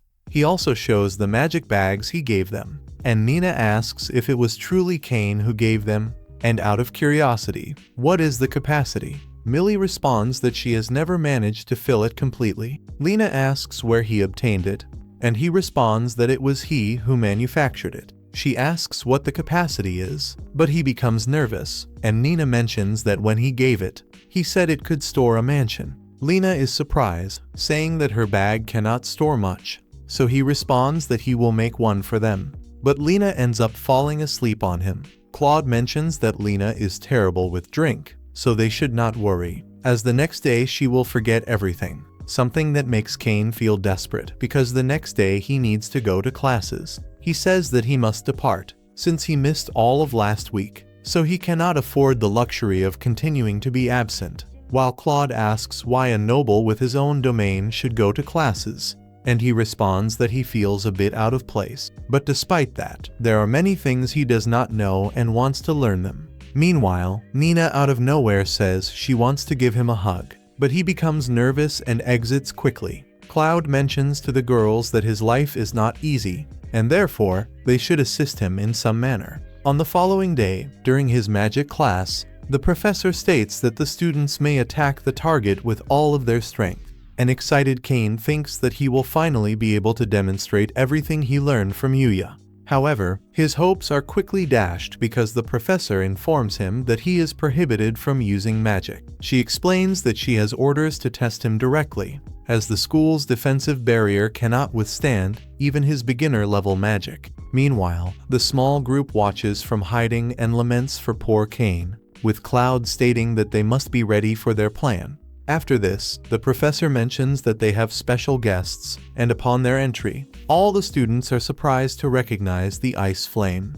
The professor notes that he originally requested a C-rank adventurer to assist with the class, but the guild ended up doing a significant favor by sending a rank and B-rank adventurers instead. He asks who among them is registered to become an adventurer, and if they have their card with them, hoping that Cain would show his to surprise all of his classmates. However, specifically to avoid this and to prevent discouraging his companions, Cain lies and says that he forgot it at home. Consequently, Cloud mentions that he should never forget it again, while the girls comment that he is being treated in a strange way, as if he were some kind of criminal. When they go outdoors, the students are told that they will be taught how to use activation magic. In this way, they will improve their physical abilities. Cain becomes quite excited, as he will be able to demonstrate what he has learned in a battle against Cloud. But unfortunately, he ends up being last in line. He approaches Nina, but she responds that he is forbidden from using attack magic at the school.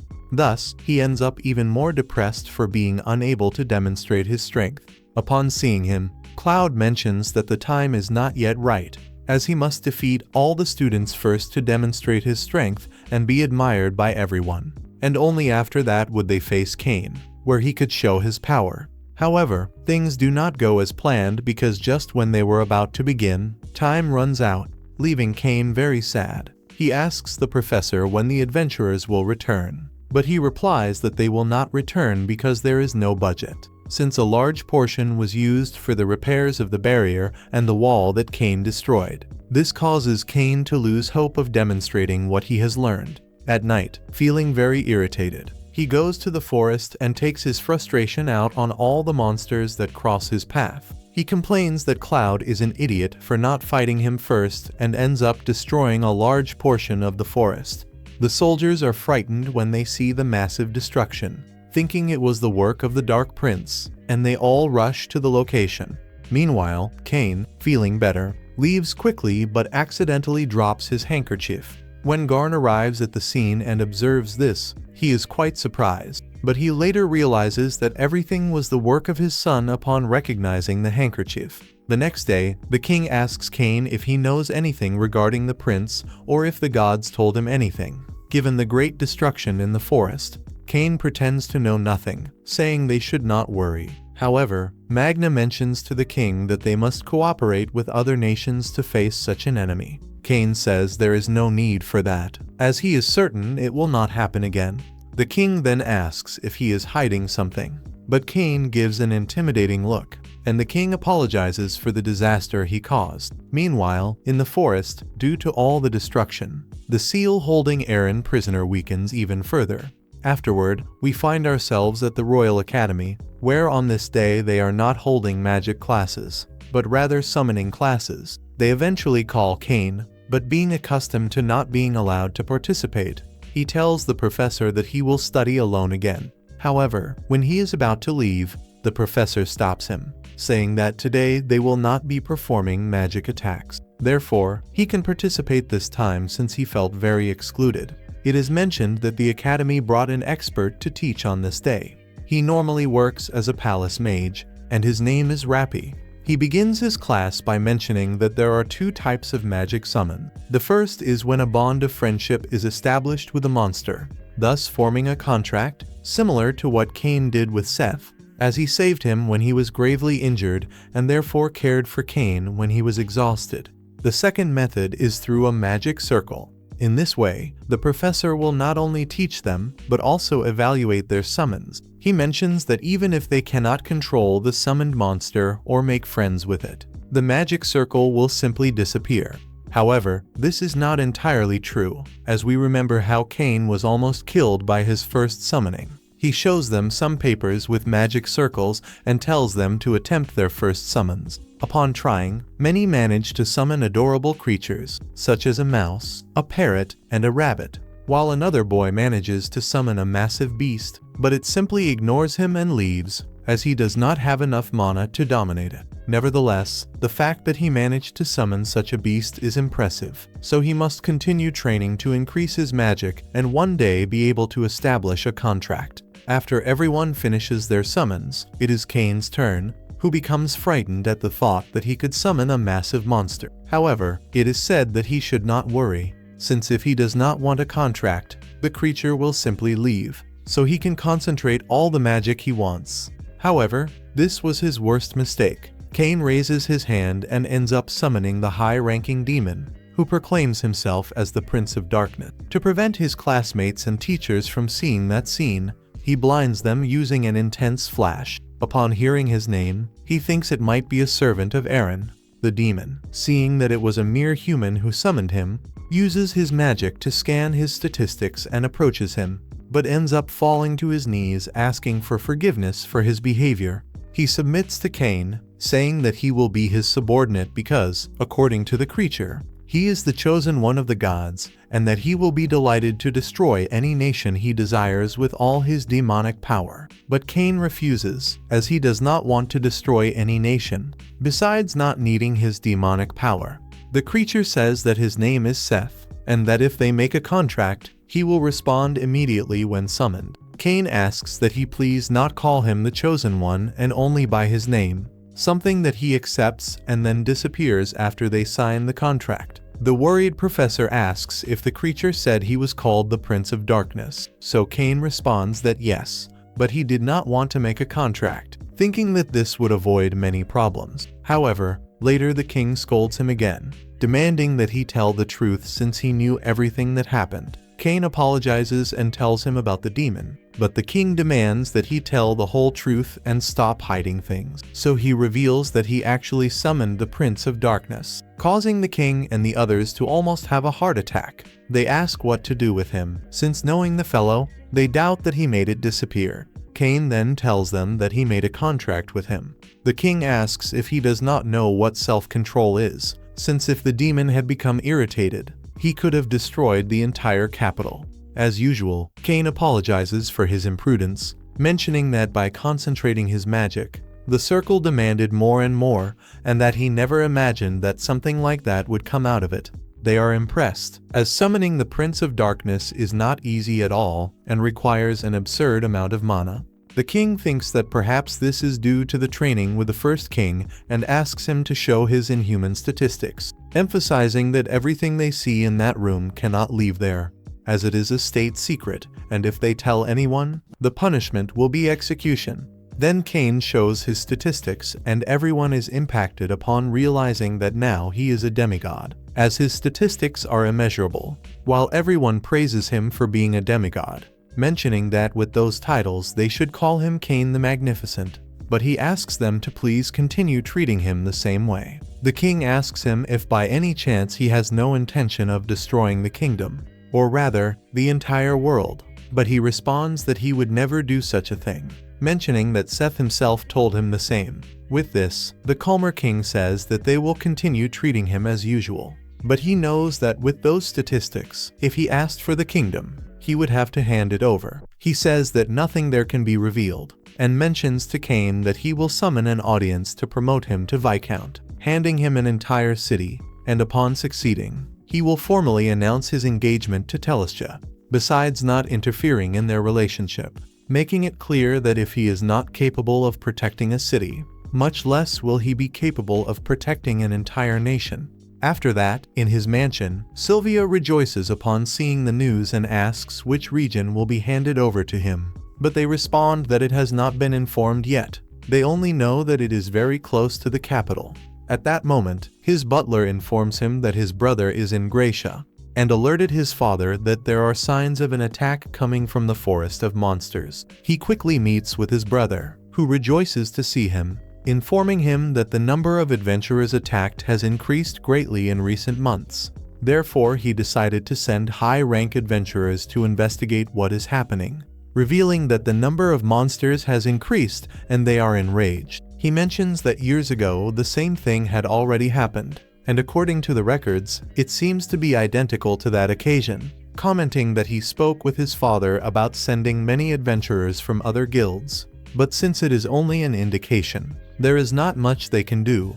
Therefore, unfortunately, they still cannot send soldiers. After that, Cain decides to go to the forest, but his brother opposes it, since he is a lord of a noble house and is still a novice. However, Cain shows his gold card, leaving him quite surprised, saying that it is difficult to explain, but that he must remember when he was younger and defeated a red dragon without anyone's help. So his brother, seeing that he is quite strong, decides to trust him, while in the meantime, he will do everything necessary to give him support. Now at the guild, the receptionist complains that the capital is sending a child, but upon seeing his gold card, she is left in disbelief. At that moment, her boss apologizes, saying that she is new, and asks what the reason for his visit is.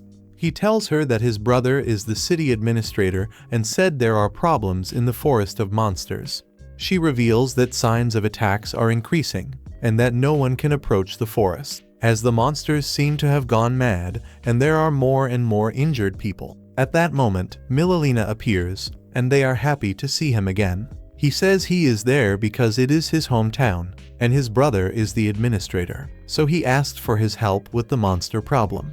They say that the guild forced them to go there, since they sent all the high-rank adventurers. They worry at the thought that something might have happened, and they say that it is impossible to access that forest, as there are more and more monsters. They are stronger, and since they move in groups, it is almost impossible to advance. Therefore, they will try again after meeting with Claude and Nina, which reassures Cain more, thinking that they will be much safer with them. They wonder what they intend to do, and Cain mentions that he is going to investigate what is happening in the forest, but the girls say that it is too dangerous to enter there alone. Rudy comments that the guild will not take responsibility if something happens to him, since he is a noble, and that could cause many problems. But he responds that there is nothing to worry about because he is quite strong, and the girls confirm his power. Even so, Rudy asks that he at least go accompanied, and he responds that there is no problem, since even though they are not human, his companions are quite strong, as in the forest he summons his companions, and the two of them pounce on him, but they do not get along very well. During the journey, he feels that he is being observed, and he defeats several monsters along the way without finding whoever is watching him. Having a bad premonition, he decides to summon Seth, who appears agitated. But upon realizing that it is Cain, he calms down. He asks him to investigate the forest, because his tracking is not working, and he feels that something very strange is happening. Observing better, Seth mentions that there is a being with an overwhelming presence, and that is why many monsters are heading in its direction. There are also many other monsters, but what is happening is not normal, besides all of them being high level. He asks for help and Seth requests permission to summon his helper. So he summons his butler, Dalmatia, who is surprised to see a human. Seth explains that this is Cain, the human of the contract, and upon realizing that he is the chosen one of the gods, Dalmatia kneels in reverence. Cain asks Seth to stop saying that he wants to conquer the world, and tells him to hurry with the investigation. Seth reveals that Dalmatia is one of the 4 heavenly kings and very good at investigation, even being able to use special summons. However, Cain is startled to realize that they are cockroaches, asking him not to even think about showing them. At that moment, several red dragons appear, and Cain quickly defeats one of them, leaving Dalmatia impressed with his power. Cain returns to them with a large quantity of monsters, saying that he will return to the city to report what is happening, leaving them in charge of continuing the investigation. Upon leaving, Dalmatia comments to his master that it was fortunate they did not have to fight against Cain, because otherwise, they would have been killed in an instant. At the guild, the girls are surprised to see the large quantity of monsters he brought, and notably, all of them are rank S. Claude arrives asking what is happening, and Cain informs him that these are the monsters that are attacking the forest, and that if they reach the city, they will destroy everything. He mentions that the further they enter the forest, the stronger the monsters become, so they must be vigilant when entering. Meanwhile, Dalmatia discovers that in the center of the forest, there is something trying to intimidate them to prevent them from advancing. Seth asks if he is rusty, and he responds that he has not fought for centuries, so perhaps he is a little. But the heat of battle will make him regain his rhythm. At that moment, Aaron senses his presence, but he is not concerned upon realizing that it is not a subordinate of the gods. Upon reaching a hill, they are surprised by the enormous quantity of visible monsters. Aaron orders the attack while Seth teleports quickly to inform Cain. The soldiers sound the alarm of an imminent attack while the monsters begin their assault. Cain asks Ruddy to inform his brother to mobilize the soldiers, and says that Claude and Lena must gather all possible adventurers, as they must prevent the monsters from reaching the city. They ask what he is going to do, and Cain responds that he must return to the forest, worrying everyone since it is extremely dangerous. However, he mentions that his friends, even though they are not adventurers, are as powerful as one, causing Seth to become emotional upon realizing that Cain considers him his friend. Thus, he has no other choice but to give his life to help him. When they are about to leave, Tefana appears, rushing toward her husband, and someone asks what she is doing in that place. She reveals that her father requested reinforcements from the Order of Knights, and that she arrived before the rest because she departed quickly, but that the others are already on their way to the city. Cain says he must go to the forest, and she responds that she wants to accompany him. However, he says that she must stay in the city because she needs to lead the soldiers, and asks that she please protect his home, which motivates her at the thought that she must protect her husband's home. They depart quickly and ask why they are running when he can teleport, but he responds that it is because not all humans have this ability, and that even they themselves were frightened to see him use it, asking that he please control himself a little. Meanwhile, Dalmatia defeats the dragons by petrifying them quickly, feeling nostalgia while awaiting the fresh air of a battle. But he is almost devoured until Cain saves him with his inferno magic, defeating many monsters with it. Meanwhile, Aaron remains hidden in the depths of the forest awaiting his arrival. While they are being attacked, Seth tells Cain that he will be responsible for that area. In this way, he will be able to face Aaron alone. Cain asks if he will be fine on his own, and Seth responds that yes, as he will call his subordinates to help him. They comment that they will probably end up destroying the forest, so they ask if that is all right. Cain responds that they can cause damage, but without exaggerating, and Seth is impressed by his tranquility. Cain leaves everything in their hands, so Seth departs along with Dalmatia.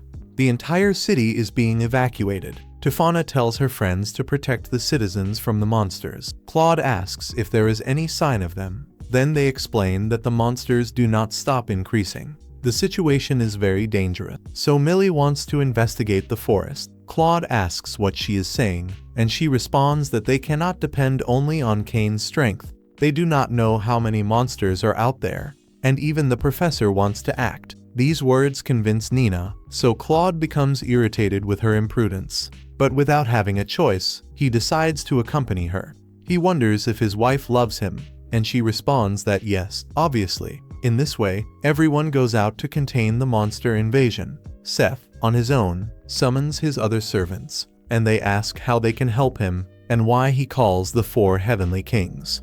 Seth responds that an acquaintance asked this of him and that he needs them to keep the monsters there. This leaves everyone impressed, wondering who would dare to ask something of the Demon King himself. At that moment, Dalmatia greets them, and no one can believe it. It is the legendary General Dalmatia, and they wonder what he is doing there. He responds that it was the same contractor of Seth who asked him for help. The others wonder who this so-called contractor is and ask for more explanations. They respond that it is a demigod, also known as the chosen one of the gods, and say that they will explain later. But now they must follow the orders and protect the city, as they have no other choice. Meanwhile, Cain advances upon realizing that the situation is getting out of control. He uses his inferno magic to clear the area.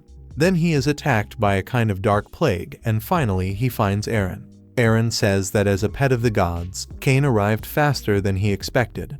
Cain asks if he is the one responsible for that disaster. The ancient god of entertainment, Aaron. He responds that unfortunately, he only managed to resurrect part of his body, and that he had to borrow another body that makes him quite uncomfortable. Cain does not attack him and asks him to stop summoning monsters. Aaron just spins, saying that this is a game to see if the humans will be devoured, asking how he thinks he will be able to stop them, calling him funny and wondering how long his people will be able to resist. From a distance, Claude notices that there are people attacking from the air. Nina thinks he is joking, but he says no, asking her to look for herself. She sees that it is true and suggests that perhaps they are trying to reduce the monsters, potentially being on their side. Nina says that it could be, perhaps they are Cain's friends, which would explain everything.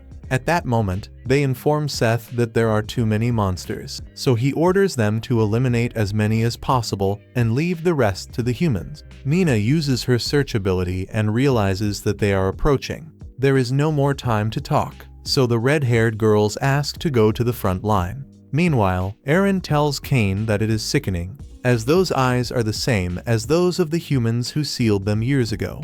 Cain understands that he is referring to his parents. Aaron says that he thought about waiting to see him and make him suffer, but now he wants to make him disappear. Cain prepares his attack, but stops for a moment upon seeing that the monsters were burned with a single blow. He cannot let him hit him with that, so he uses his inferno magic thinking it would stop him, but it does not seem to affect him. Aaron realizes that he is not using all of his strength and questions how he expects to hurt him with such weak magic. Cain tries to concentrate more power, but Aaron does not intend to let him do that so easily. Meanwhile, his friends continue fighting against the monsters. They have been fighting for a long time and wonder when it will end. Claude says he does not know, but he is certain that they will have good drinks when all of this is over. His wife says she will call it a day, so they are going to finish this soon. Meanwhile, Cain continues facing the attacks from Aaron, who summons his creatures to attack him. This bothers him greatly, so he pushes them away with his tail. Cain cannot believe it. His companion Haku is in danger. Returning to his friends, they do not know when it will end. Nina is out of magic, so Millie says to take her away. Claude says not to mind that, as he only has one life and will not give up so easily, although he wonders how much longer they will be able to resist. Nina uses her last magic to help him, but this distracts him and the monster goes straight to attack him. Now they are in danger, but someone eliminates the monster at the last moment. Tufana finally arrives to help them. saying she is proud that they managed to contain the invasion until now. She asks them not to worry, as reinforcements have already arrived and the city is well protected. From now on, she will be on the front line to protect them. Claude gives thanks but says he does not want to let her fight alone. Everyone will help her as good friends. Cain sees Aaron attacking his companions who resist as much as they can. Aaron says that these things bother him greatly, so Cain asks what he means, wanting to know how protecting his friends and the things he loves could bother him. Aaron tells him to shut up, calling him a pet of the gods, but Cain responds that the gods have nothing to do with it. He simply wants to see all of his friends smiling. He activates his power to the maximum and Aaron recognizes that the light is the same as before. It is the sanctuary and Cain says he will protect everyone. And then their powers collide as if in a great battle. From a distance, his friends wonder what that gigantic light is. Cain desires to protect everyone's smile and asks for more power from his parents. His companions try to stop him and he asks what is happening. Then the others arrive saying that it is dangerous, that they liked seeing what happened, but that it could cause a major problem for him. As the chosen one of the gods, he should realize that he is wrong. He realizes that he has already defeated the evil dragon, and the monsters have finally left the forest. The city was protected and all citizens were saved. And finally, the invasion has at last ended. With that, Cain reunites with all of his friends. He managed to protect their smiles and save all the people in that world. The others comment that the gods sent a good chosen one, that he is a good boy, the kindest they have ever met. On the way back, the king asks what that gigantic light in the sky was, since it was seen even from the capital. Wanting to know if it was his doing, Cain explains that he was fighting a black dragon and launched his magic at it, saying that some believe such a bright light means the gods descended to earth. Cain apologizes, saying that advanced magic was not enough to defeat Aaron, so he had to use emperor-level magic. Because of this, they ask how he managed to use that level of magic. The king had told him several times not to use such great power, that he needed to control himself. They also ask about the man they saw flying and casting spells. Cain responds that it was the demon king, whom he summoned to help him in the fight. Everyone is shocked, wanting to know if the king can no longer take it, and tells the minister that Cain will marry his daughter Telestia, but that he cannot give him the throne now, as others say he will then have to give him something else. Cain wonders what it will be and the minister suggests giving him his own domain. The king agrees. As a reward for his deeds and thinking of Telestia's future, he will grant him a territory. Thus an audience is organized where the king appoints him Viscount and grants him the domain of Drintor. From now on, he will be known as Cain von Silford Drintor and will serve the kingdom under that name. Cain accepts with gratitude and promises to dedicate body and soul to governing this territory. In this manner, contributing to the prosperity of the kingdom. Tifana is impressed that he received Drintor and feels very proud of her husband. Cain wonders what is special about that place, and they explain that the Adventurers Guild usually tests their strength there, and many nobles who tried to govern ended up fleeing. Cain asks if he will have to move there. Telestia thinks this is cruel, and says she will complain to her father. But Cain responds that it is all right. In fact, he is excited to see the place and wants to build a new city, a place where everyone can smile. Everyone agrees with him, but they ask him not to exaggerate, and thus they depart toward the city of Drintor. There the guard is impressed to see that Cain is an rank adventurer, and receives him quickly in Drintor. Later, the king asks what happened to Cain, so they tell him that as soon as he set foot in Drintor, the guild tried to attack him, as if it were a way of punishing him. Apparently, it was a kind of welcome, but they learned not to mess with Cain, so the place ended up completely destroyed. Later at the Cat's Tavern, they were peacefully drinking when a customer began to behave very poorly toward the maid. Cain became angry and expelled the adventurers one by one. But that is not all. He also ended up being arrested. When Telestia returned, she said that Drintor seemed like a horrible place, and Cain could not believe it the first time he went there. At that moment, Seth appears asking for help. Cain asks what happened and Telestia is impressed to see the Demon King asking for help. It turns out his wife discovered he was cheating on her and kicked him out of the house. His wife appears from behind and says that perhaps he has no notion of the problems he causes. She introduces herself as Lafana and apologizes for her husband's behavior. Cain also appears and Lafana says her husband will give explanations later. Then she wants to ask what Cain thinks of what her husband did.